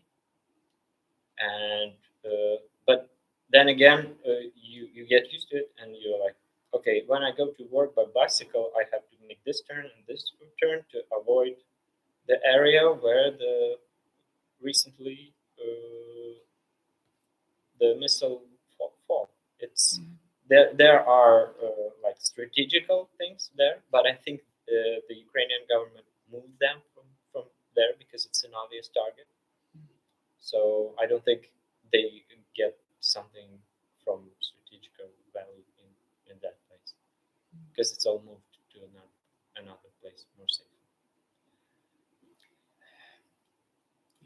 I wanted to add that it's pretty common and pretty much discussed in our society, how people getting used. There are different patterns of response. but most of the people get used to that as a routine, which maybe I told you before was I couldn't.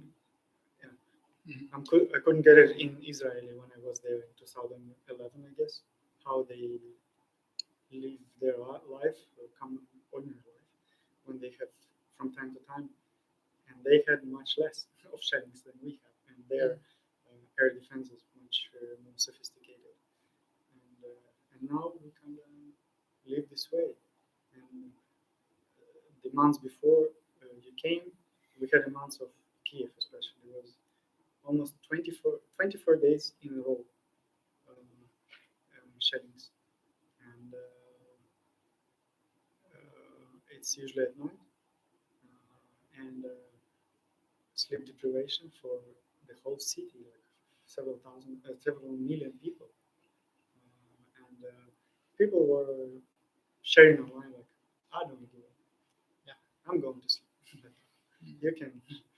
you can wipe out my house. Also, what I wanted to add to this, because I said the bad part and didn't say like this summary, and it's fast, that not to get victimized by this situation, because people tend to like find the box, get in there, and it works for a short period of time, and it's okay. But after, you have to deal with something, and the good solution for me is discipline, self-discipline. You decide what your terms are. So maybe today, when there's no money, no food, no electricity, no heating, no water, you still can brush your teeth. You still could lay to bed at this time. It's like your decision, and it's like the best thing you could do is follow the discipline, and also practice. For me, discipline. I have at 7 o'clock, I go and sit with people who practice Zazen, and it works. It really helps, because it helps you get out of this cycle. Vicious cycle. Yes, it helps you get out, because you can choose. You can choose like 7 o'clock. I go.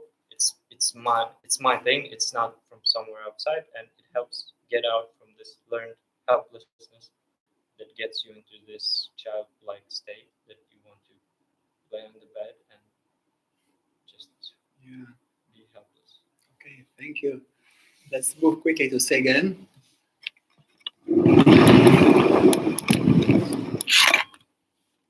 So very quickly, this was about difficulties in the practice, yes? Yes. So my personal difficulties in the practice. My legs hurts. I've got problem with concentration on my breathing. I'm not patient. I've got pain in my body. Sometimes I have thoughts that don't help me, and some thoughts overstimulate me also. But, what I would adjust is just to always remember that you are never alone. We are never alone, and no matter what is happening, sometimes it's good to be just open to ask for help, or just if you are open, the help will come to you. And during those years of practice, maybe it was my kind of value that I was always open. So really many people was sharing with me. And in that way, I received the teachings, and still receiving the teachings of Shodo Harada Roshi. I received the teachings and friendship and help of Shoe, Taikan Shoe Roshi. Many people, friends from Sangha. It was about the Dharma. Having problems with my body, I received the help from another professionalist like Geniu Jurek Jagucki. Who's watching us right who now? is I don't know that. I didn't know that he's watching, but he's really professional on yoga, and I could always come to him, and he could help with any of my pains. When I was struggling with my weak body, I received the trainings and great support of Darek Łysy Sokołowski,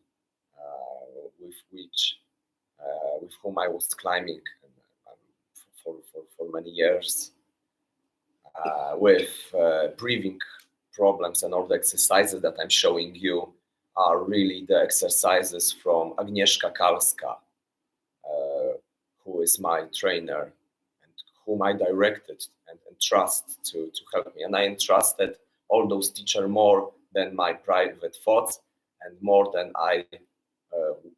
the ways that I would usually choose. I was going the ways that they were showing me, and I trusted that ways because they were all specialists. Yeah, and I think that also I received the base was also this way of being loved, and I received this great help from Paulina. So. Okay, thank you. I'm sorry for extending the time, but I felt that the content we have here is really important. Yeah. So I think it was worth it. A break and NPSR. I don't know how to call it program. So. Yeah, we can just build on this conversation. This is a very. I would like to do it in a way that not speaking about too much, but just showing like 5 examples of situations that you can direct, and maybe Walter, you can also help, because what you told today was like perfect in the point. What I would like to have as an effect of that. So you both could maybe show some simple exercises for people to deal with the problem Kyiv and Ukraine. 5 minutes of break. yeah. So now we'll be continuing on this topic, but now we'll have more practical approach to difficulties in the practice, and we're having some exercises, and there will be some tools. Yeah.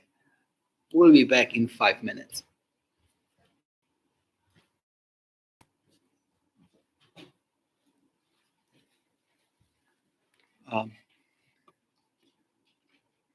You can always write a question or comment on our YouTube channel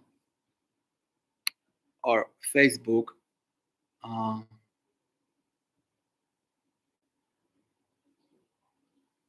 Yeah, I will try to monitor them. YouTube channel is easier for us.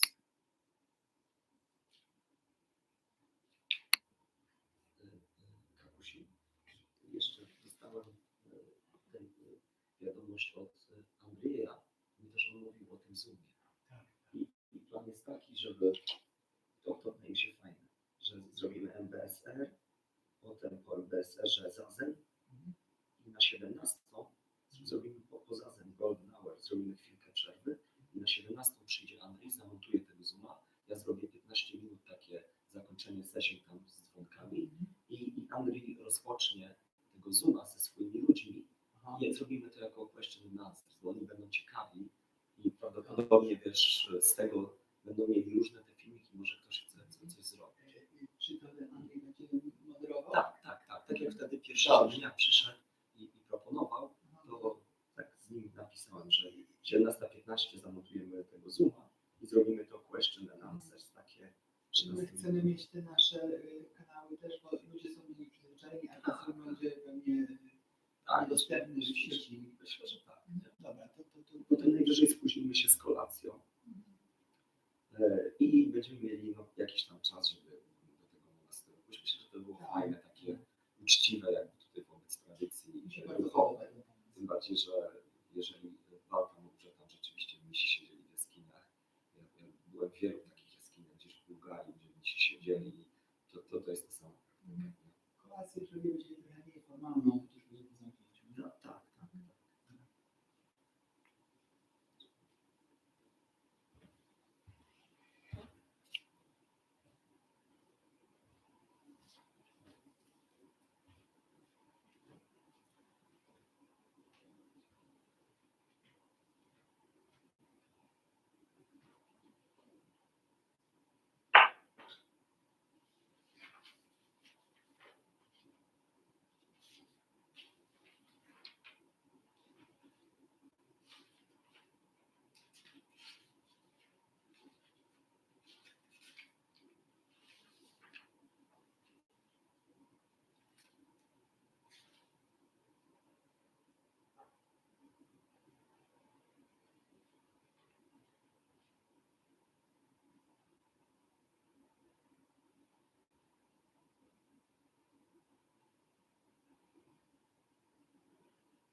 be removed from heart. This is what I think is an issue with the not personal understanding of elementary. Those people talk academically on medical context, and they normally from studies from textbooks. What is the issue for works or nuances? They're dealing with the most vulnerable people on earth. There's not much about combining anything with one therapist. Who they are, what is their strategy, and how does this thing work? Different schools of psychotherapy. And in some schools, they require very severe training. So they go to their own psychotherapy, own psycho. They work with their own body, with their own mind. I guess it's very exclusive. Yeah, but there are schools where they say, we don't need to talk with anyone. It's like hundreds of therapists.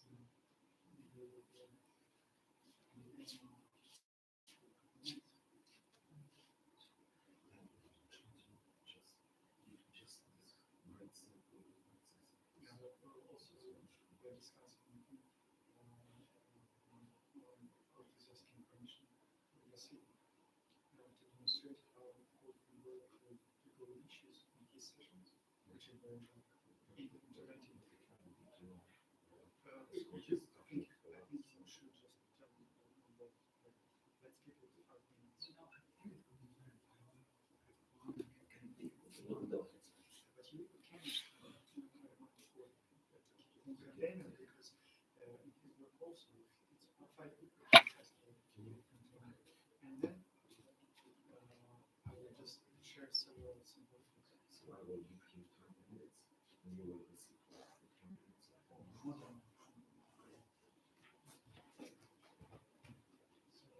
really imagine this to see in my life and what we are having emerge medical practice. People want to work with vulnerability, even it's not a certificate. It's about kind of hierarchy. So people who can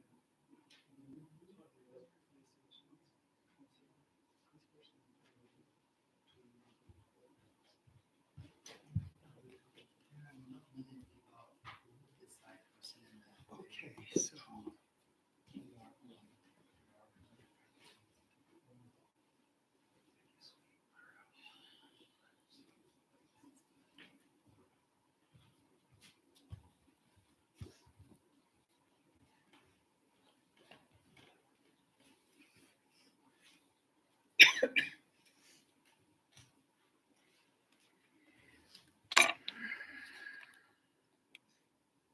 so let's stand up and just for a couple of minutes we'll do a couple of our Qigong movements as we prepare for this next and final session that we're going to have.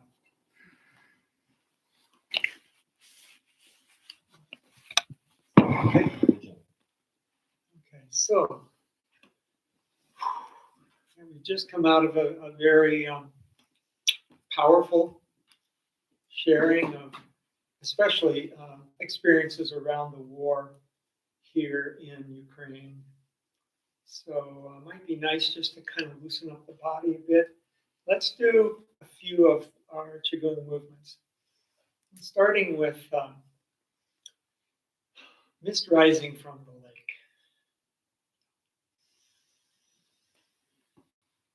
In breath of the upward, out breath of the downward.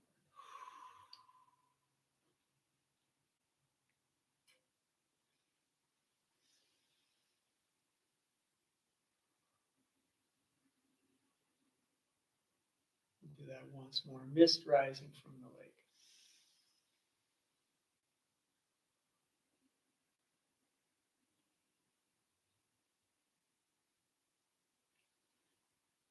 Feeling the body standing here, sort of opening opening to the whole body, noticing any tension or tightness that may have crept into the body, seeing if we can soften around the tightness and let it drain down and out of the body in this moment. And opening the heart at the top of the mountain.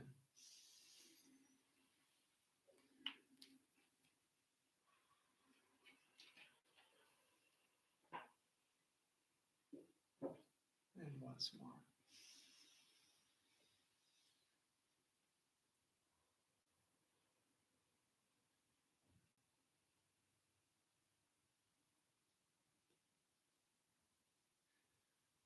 And embracing the tiger, coming home to the mountain.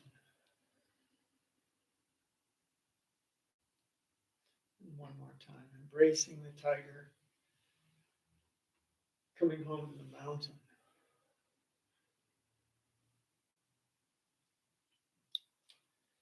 Okay, so let's come back to our chairs.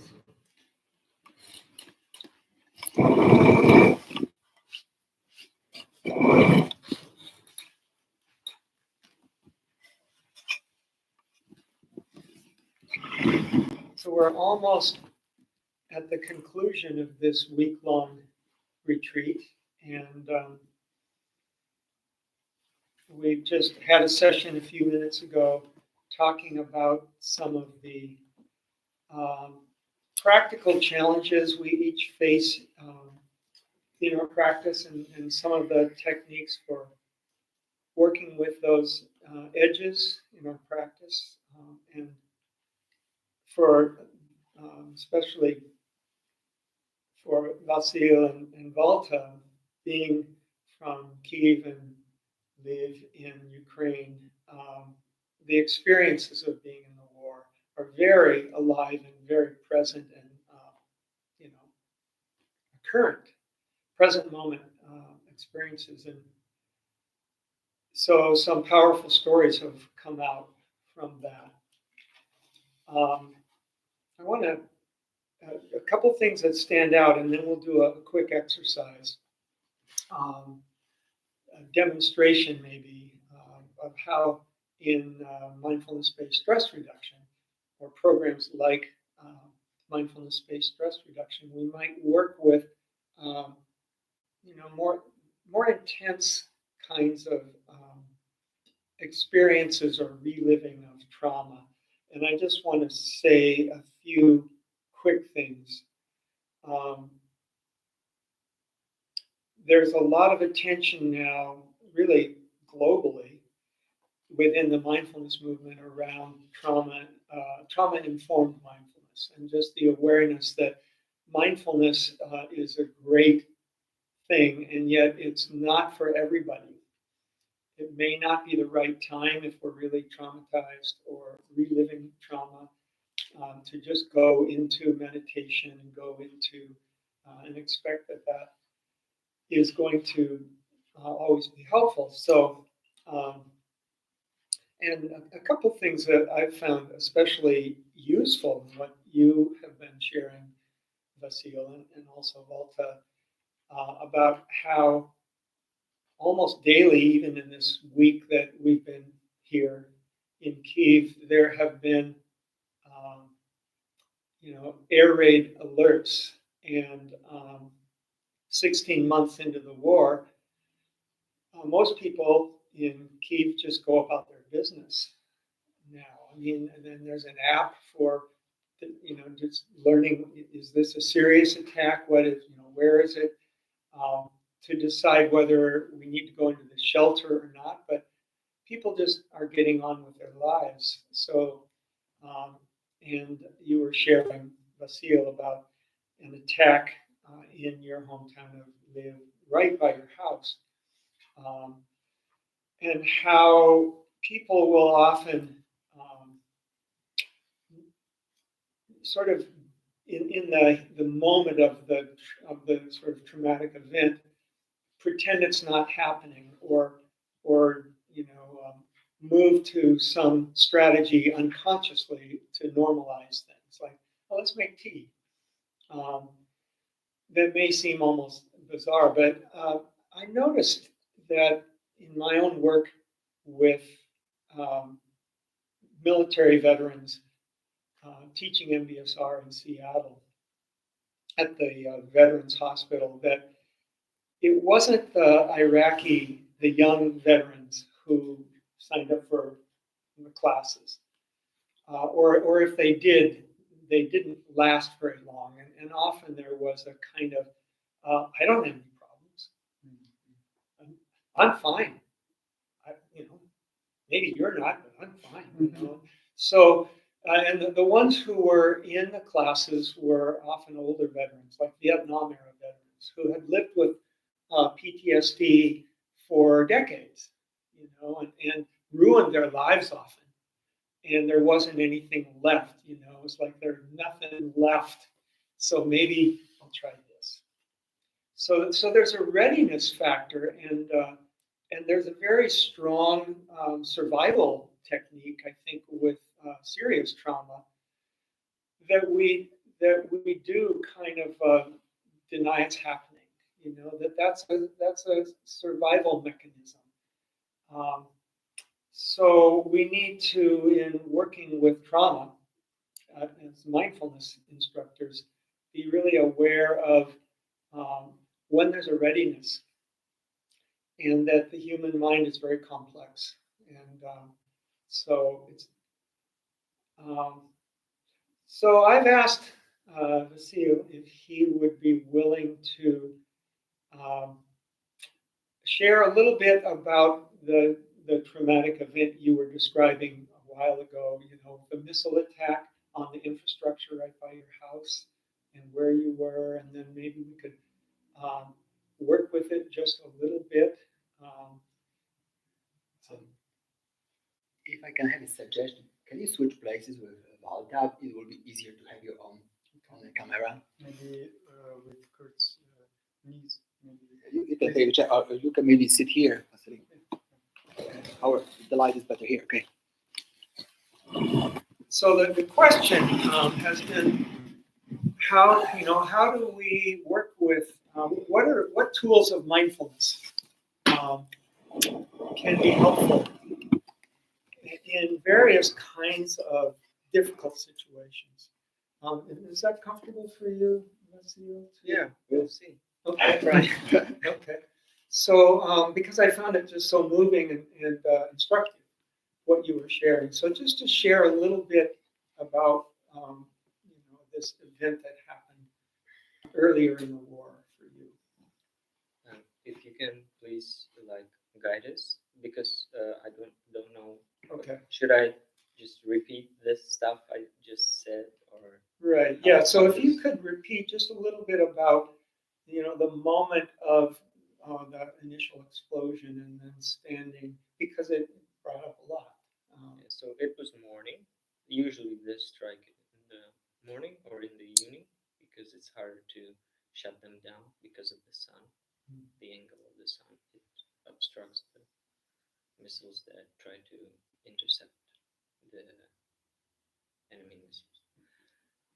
So it was in the morning, and I was laying in bed, and it was not like really deep sleep, because it was already sun up, and my parents were in the garden working, so I heard these on the background moments, and it was like this hibernation state when you starting to wake up, but just a little bit more. And I heard this, usually it's at first it's like this whistle, and it's like a fan, to hair dryer fan. Yeah, it's similar, but it goes on like louder, and louder, and then the impact is like it goes. The sound goes, the shockwave goes through the ground, and wake up. It's stress, and I don't remember how I went up. I just remember that I am already, like, it's some kind of automatic response. So I'm standing right near the window in my room, and it's not a good idea to do that, but it was not there wasn't a thought before, oh, I should get up, what is going on, maybe something's happening. No, it's just, and I'm there, and I see my mother, she's working in the garden. I see like the usual landscape from my room, like this picture from my window, but there's this column of black smoke, like a little glowing it has, and it's sharp. It's aggressive even visually. If you would take a picture of it, it's like these sharp needles. So it adds up to that. I guess they make it to look scarier. And with time passes, these sharp edges they start to form normal, like these clouds of smoke. Yeah, and I was looking at that, and that was the first missile, and the second missile was coming, like it was coming from the left side, and I saw it's going really like low. We have a lot of trees in my area for the fruits, and I think it's like 7 to 10 meters, and this thing is painted in this ugly like greenish color, like shit. And it's flying like 7 meters just above the trees, so it won't be like, struck by the trees and not fall. But it's really hard to intercept it if it's so low. And I think the missile like knows where it is, and it's going through these lower places. And yeah, and it made like this cobra maneuver, and she would fly vertically up and then straight making this arc, and the full speed. It's going like fast, but then when she makes this move, it's like super fast. It uses up like all of its energy for this thing, and it's like lightning fast.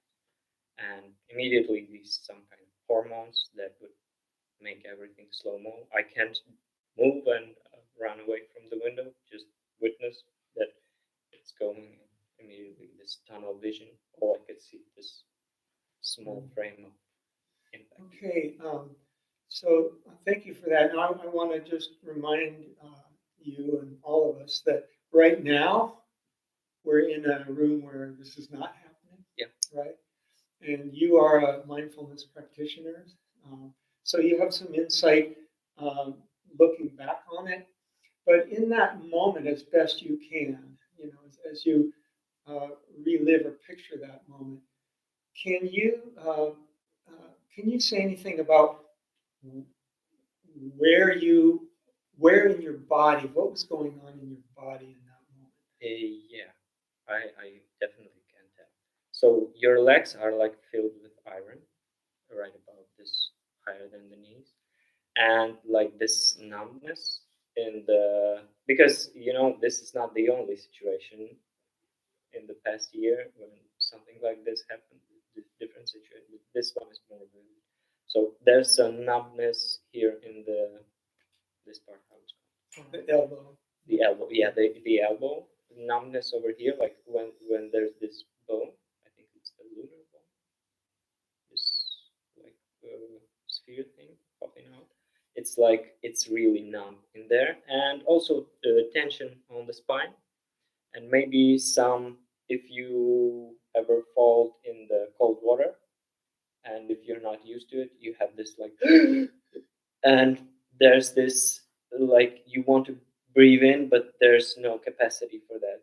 You used up, and you forgot that you have to breathe out. So I guess this also this is the body feelings, because the time has slowed down in that experience, so I can have these details. Yeah. So the kind of automatic response that way before thought, right? Is the reptilian brain kicks in. Also, maybe some kind of, you said about tickling, like this Tingling. flickering, yeah, Yeah. on the lips, yeah, Right. especially the lower lip. It's like it's doing something on its own. Right. Yeah. And so it takes a while for the mind to catch up with the body in a situation like that. But what do you remember? And different people deal with it in very different ways. What was your process as you remember it for how you began to work with, or just what happened for you at that point? Yeah, at that point, I understood that the window didn't shatter. It's good news. I don't have shrapnel on my face because it's common, and it's a common mistake to come to the window. I should have known better, but again, it's body response. You're afraid and you want to see what's going on. It's a little also, if something like this bad happens and you want to watch it and you feel this interest, and then you feel like guilty, a little bit guilty for that. You wanted to see this bad thing like a show. Yeah, but this comes afterwards. And yeah, when this happened, I immediately switched to the next, like, most important thing, the mother. I would look, she's fine, and her ran into the house. I would think maybe she's scared, maybe she fall, maybe like she has some contusion, or like something like that. I have to check up on her, and later I told you that I would run outside and ask her if she's fine, and she would say, "Where's the tea?" Like, it was really, really, really surreal. Like, when if you saw a street fight, the person who gets attacked, sometimes they try to clean their ripped clothes or something like that. It doesn't matter in this situation. You have to like get away from these people attacking, and they like try to, I don't know if you saw that, but I just, it's similar because the mind tries to switch to something that's more usual. Right. So, at what point, if at all, do you remember your own sense of practice? Of kicking in some way, supporting you? I guess that because I have some experience, not much, just this beginner experience, but I think that it helped me not to switch. Of course, I had this tunnel vision and I was afraid, but then again, I was more like present in this moment. That's I think that's why it's called practice, because we're getting ready for something to happen. And for the mother, she would try to avoid it and not talk about this, like talk about some like home-based things. And I think that if we are not present, then it hurts us more because yeah, we're not present in our bad moment. We weren't a very good friend for ourselves. Right. Yeah. And a couple of things occur to me. One is that your mother had her way of dealing with this. She's where's the tea? Um, and from the way you describe it, you had the insight to let her do it that way. Yeah. Right. Instead of calling her on that just making her tea. That strikes me as a very insightful thing in the thick of that really dramatic, scary moment. Actually, she's really good with arguing, and I'm no match for her, so I would just like stick to her scenario. She wants the tea, I can make the tea, and there's not much planning after that. Just the tea is not the worst part. The the father was also present, but he was like on the street, and he would come and he would smoke like 2 packs of cigarettes, and his approach was more like nihilistic, like make this all not worthy, and let's say that if it was a nuclear, we didn't even feel the pain because we would evaporate faster than our nerves could transmit the signal that we're burning. He was like, that's like his way. Like this is all not real. So when you think back on that right now, like this is vivid in your memory, what are you noticing in your body, heart right now? Yeah, it's not the first time I'm telling this story even today. So I'm kind of made my homework, and it feels a lot easier. Yeah, I can recall these feelings, but I think I did deal with that situation pretty much fine because of my practice and the stuff that we do with my teachers. Uh, I'm more concentrating like on the feeling that I feel the floor, that it's a little bit colder than my feet. Then my feet are a little bit sweaty, but not too much, and I could shit them. And like this grounding that we're talking about, this seven days. I don't think I'm doing this thing, but I'm surely in contact with the place, Yeah, and it helps a lot. yeah. Like this one is more real than that missile 6 months ago. Yeah. And if we were talking to someone who was really freaking out, who didn't have these um, insights or skills to, to draw upon, and Valta, you were sharing some really good techniques, and so if you were talking to someone like yourself, who had been through this, or you didn't have the skills that you had at that moment, then we might use one like the stop, the word stop, where S means stop, T means take a breath. Take a breath, right? So the what I might do with myself, and I noticed some anxiety arising in me just listening to your story. So stop, take a breath, and that's something that, and then once we've taken a breath or two, right? Then we can observe what's going on in the body, right? So then the mind can begin to catch up with the body. Oh, all this, heaviness, concrete, and the numbness and the tingling, and just to be with that for a moment, and then once observing, observing what's happening, and then once we've sort of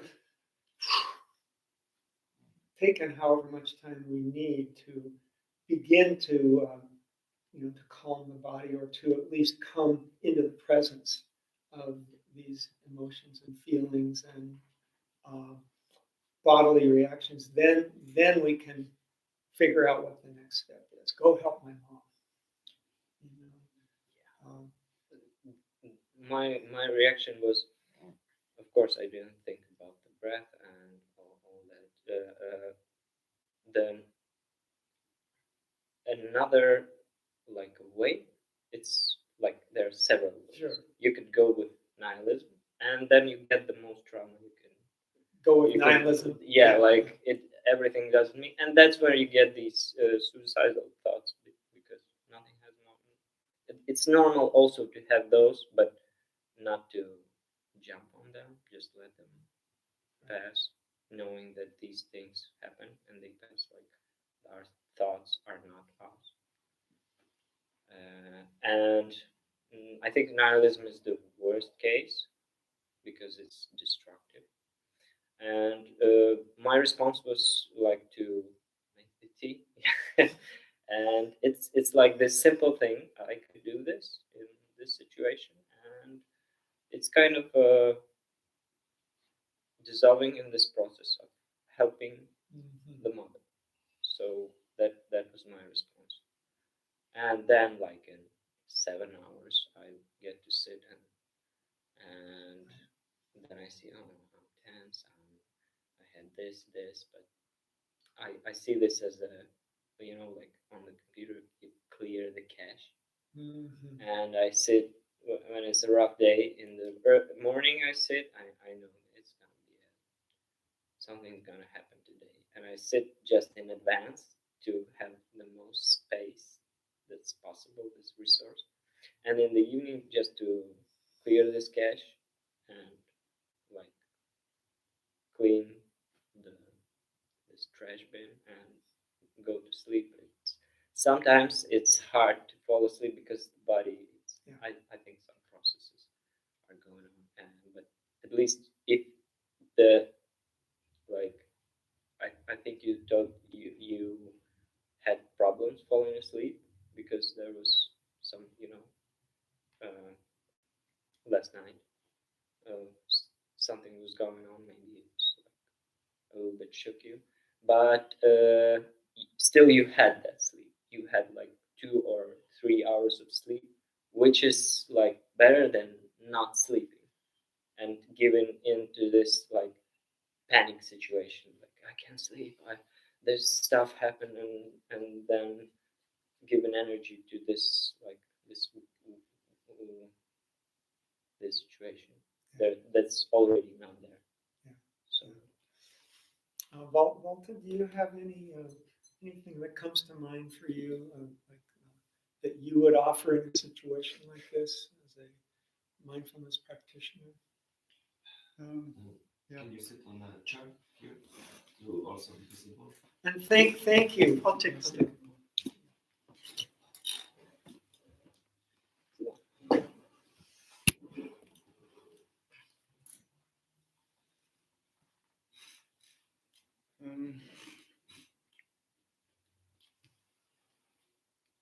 Just to continue what we discussed with Vasil, it's as I'm not trained psychologist or therapist or first responder or whatever, I'm very cautious about giving how it's called, suggestions, like advices. So I would say that if there's a big difference between someone who practiced at least something a little bit and someone who never practiced. So I wouldn't really give much of mindfulness tools to someone who never practiced and right now is in turmoil because it may bring up another challenge for a person. But there are some things that are very simple and would work for anybody. If it's not acute stress, for example, that is already like over the top, that you need a specialist there to deal with. But something like when we get like shocked or kind of stuck with emotions or emotions get overwhelming. I guess for most people, what works is getting back to senses. And you cannot explain a person who never practiced like get to the present moment because it doesn't make sense. It may get them puzzled. So you give them simple instructions you can give them simple instructions to pay attention to what's around them. But you're kind of relaunching their types of awareness, their brain that was kind of stuck in difficult thoughts or a difficult feeling, and look around, for example, which is very simple practice. Like check with your senses, 5 senses, 6 senses, like scan the visual field, and for someone not to get lost, like what should I scan? Like you give a simple suggestion, like remember your favorite color or the spectrum of your favorite colors, and look for 3 objects of your favorite color. And the moment this is like the visual perception kicks in, you person gets out of ruminating thoughts or being stuck on some sensation that is getting all the attention, and person gets busy with the task. Then you ask like, name 3 sounds, or name 3 objects, and then name 3 sounds that you hear. So person gets curious about what they hear. It's a different part of our perception kicks in, get busy in mind, getting more and more into the present. And after that, you can ask about the smell. And if you understand the person is not in a very intense bodily reaction, you can ask about sensations. Like, can you feel the ground with your feet? Can you feel cold or hot? How does it feel? Sometimes I could even suggest if the air is fresh and cold, probably some parts of your body are warmer and some parts are colder. I would suggest to take your palm, for example, if it feels cooler than your neck, for example, it's warmer. Everyone can try it now. Like my palm is cooler than my neck, so I put it there and ask yourself, what do you feel? Do you feel the warmth of a neck, or do you feel the colds of a palm? You get puzzled and you pay attention. Oh, I feel with my neck that my palm is cold. And I invite you to switch your attention and feel with your palm the warmth of your neck.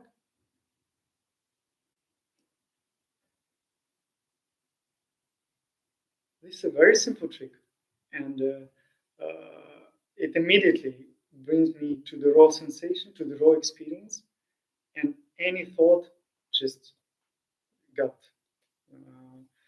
abrupt, or how it's called, distracted. And yeah, so this would be for someone who has no zero experience. And if someone has time, this was very met with the appreciation, and people told me that it was helpful. A simple practice by I shared this during this year. So these are people who have anxiety and stuff, like in the midst of war, but not in acute stress. This is a simple practice by Dr. Jude. I don't know if any of you heard of it. He's a professor of psychology, but also working in the field of mindfulness. He's very famous for his work on mindfulness interventions for dealing with addictions.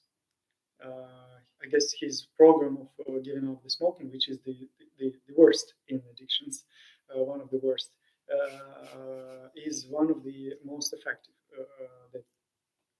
And psilocybin is very promising, is the next one. So his practice is very simple. It's called 5 fingers breathing technique. For this, you can all try that right now. You need your palm, your left or right, if you're left-handed or right-handed. And then you do the simple thing. You put finger from other arm, and you go through the contour of your palm, making and synchronizing with your eyes, with your finger, and with your breathing. Making inhale, making exhale. Making inhale, making exhale. Making inhale, making exhale. Making inhale, making exhale. Making inhale, making exhale. Then you go different way, and then you continue doing it. And first you begin breathing intentionally, like, and the more you do it, observe the breath and let it normalize. Let it come to what it is right now. The breathing is that is more natural, whatever it is. And you keep doing it for as long as you feel comfortable.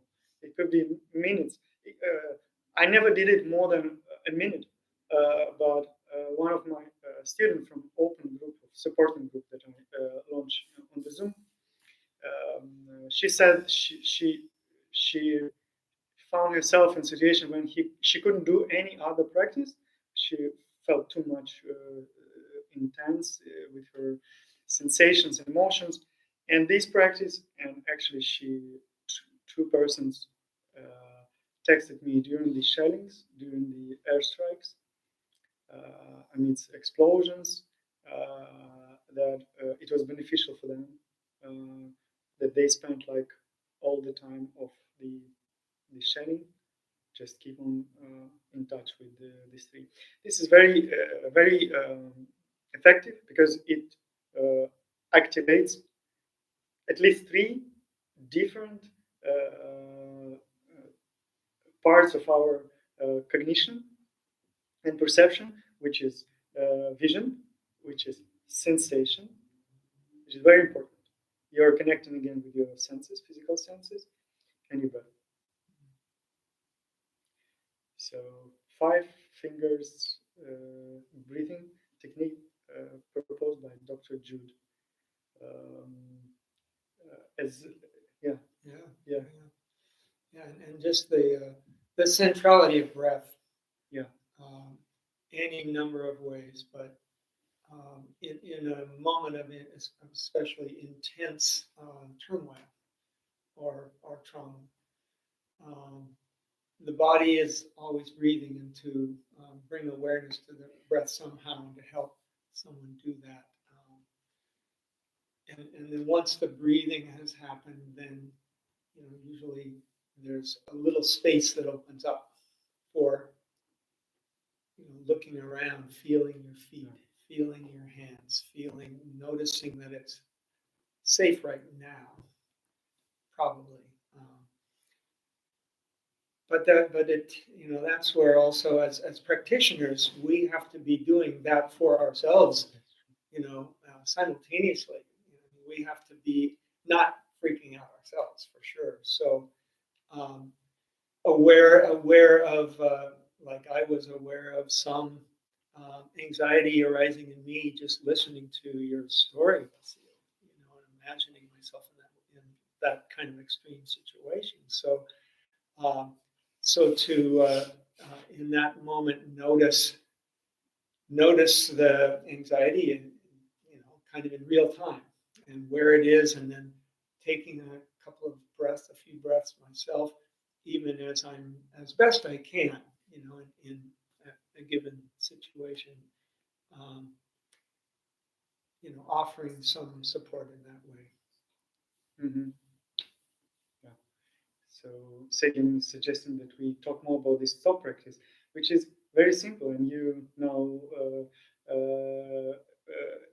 touch this topic, which is sometimes we tend to, especially in the Western world, like to consider simple is less of a value, which is very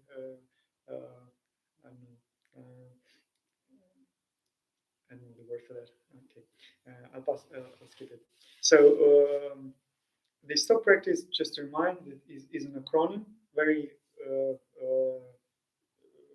helpful and very simple acronym that goes S for stop, make a stop. T goes for take a breath, which is interesting thing that we are in mindfulness learning to observe the breath. And I used to tell people like pay attention, do it intentionally, unintentionally. But then I realized that when you tell someone take a breath, you don't have to say anything else. Immediately, when a person takes a breath, attention goes there because you said that. It's not automatic. It gets from automatic mode.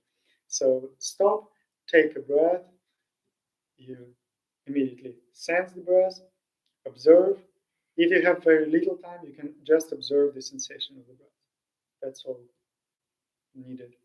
If you have a little more time, you can expand the observation.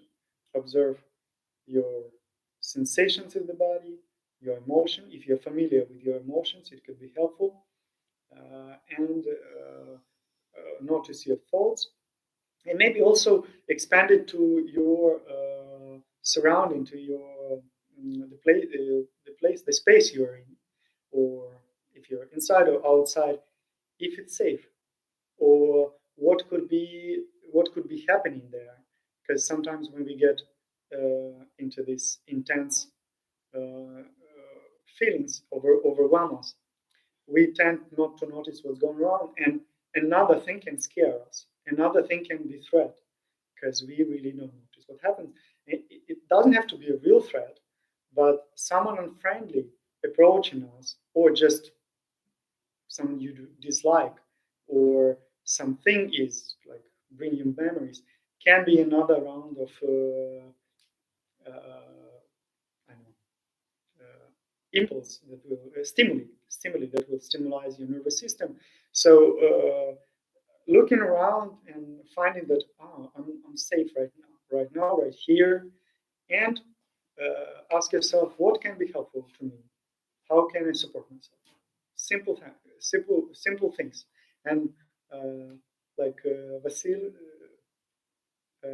intuitively figure out with his mother, like drinking tea together, just ground themselves with the simple family routine can be very beneficial. And then P goes for proceed, go back. Don't get stuck into this process. Just And for this kind, maybe before going to sleep, it's quite good to make you relax, go to deep shavasana. And for this kind, which is very easy and very helpful. thank you, Segen. Body scan is a magic of a dharma because it's not one thing. It's like a spectrum of things that you can scan your body in different situations. You can scan it on the go. You can scan it during the formal practice. One thing that I don't remember where I got it from, but one kind of protocol or suggestion that I give to people I teach, and I had a very good response on a very simple routine. If you understand that stress is prolonged, like it's not like just something happened and your normal life, like we have now, like we never know what will be tomorrow, and we don't know the situation won't change dramatically in the good way.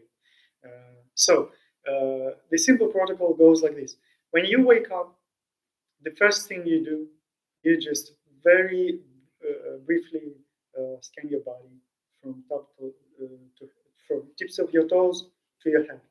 Just don't stop there too much. Don't observe too much. Just to realize I have toes, I have feet. If there's no sensation somewhere, doesn't matter. It's more about just reminding your mind that you have a body.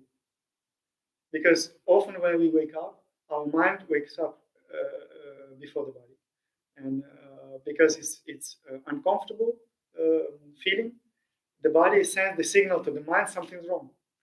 And how we know, as we know, the mind always has an answer. What's wrong? And gives you another round of stressors. So this simple, very brief body scan, and then very simple procedure. I invite you to imagine your day as a timeline. You already probably know some events there, which are like milestones. So you imagine your day, but you spend like a minute, two on this process. And you, by imagining these events, you ask yourself, what can support me? How can I prepare to do this? This could be challenging. What intention or what quality or what preparations could be helpful? But don't get stuck. It's very brief. Just remind yourself. And just go brush your teeth, whatever you do. And before you go to sleep, do it opposite way. You do first body. You first do revision of the day.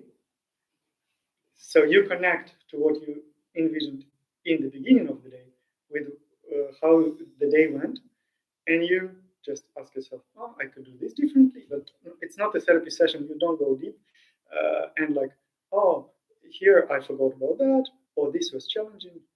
I'll pay attention more, and then body's calm again.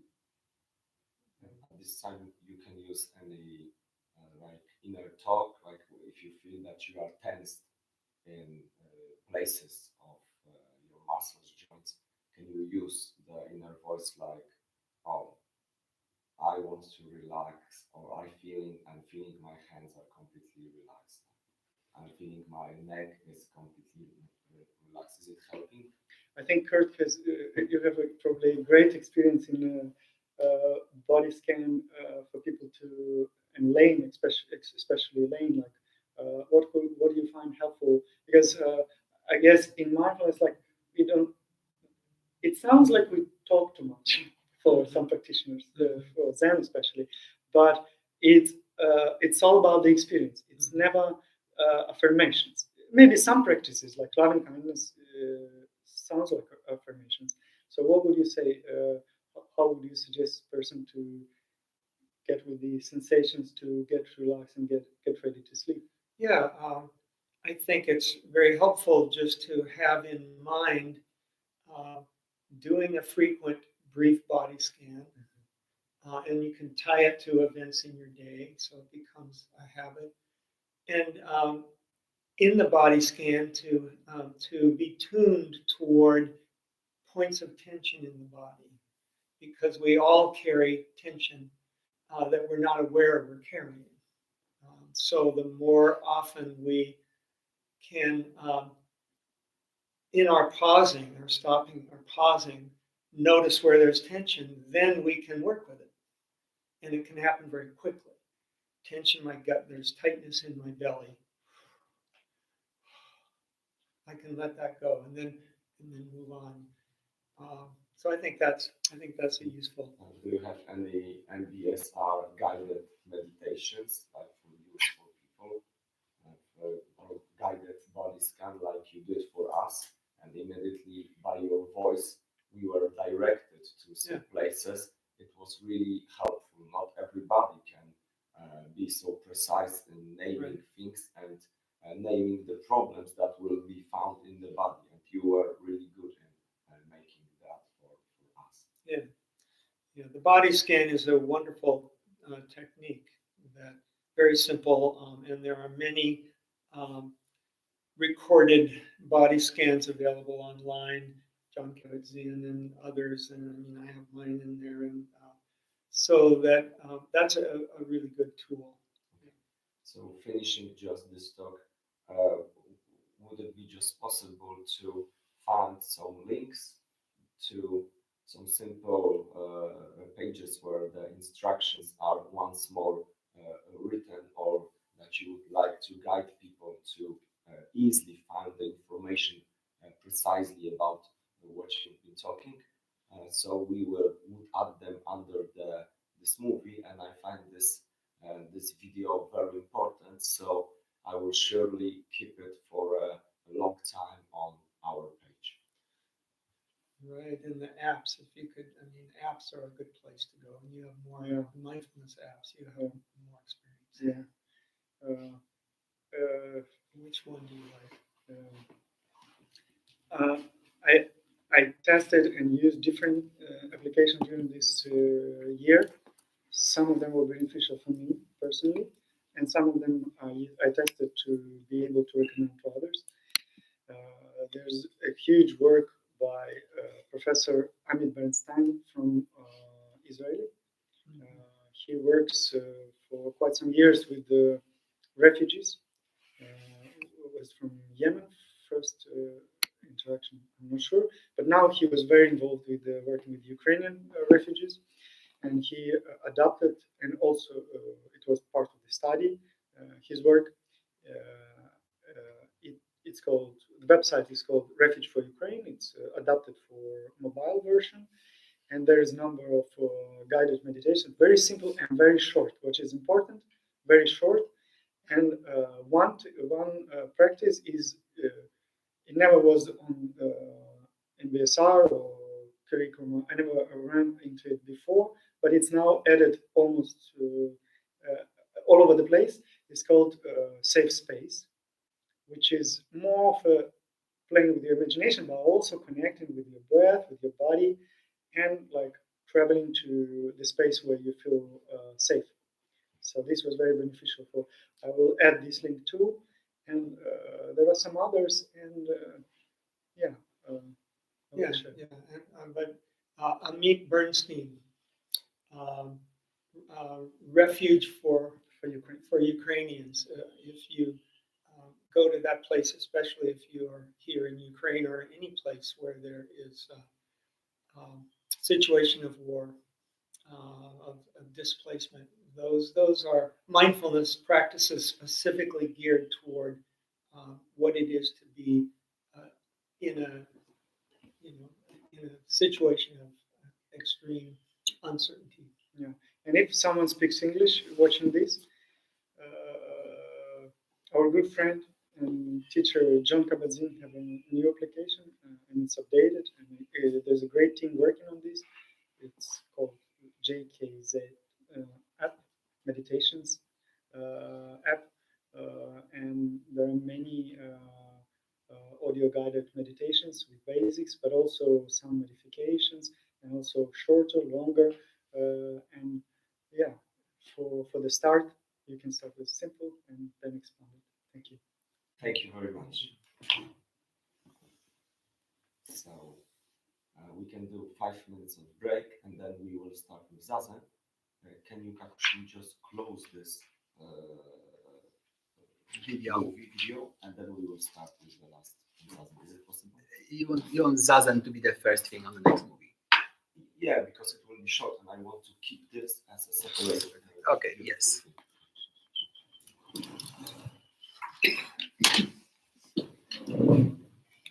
Thank you for being willing to share.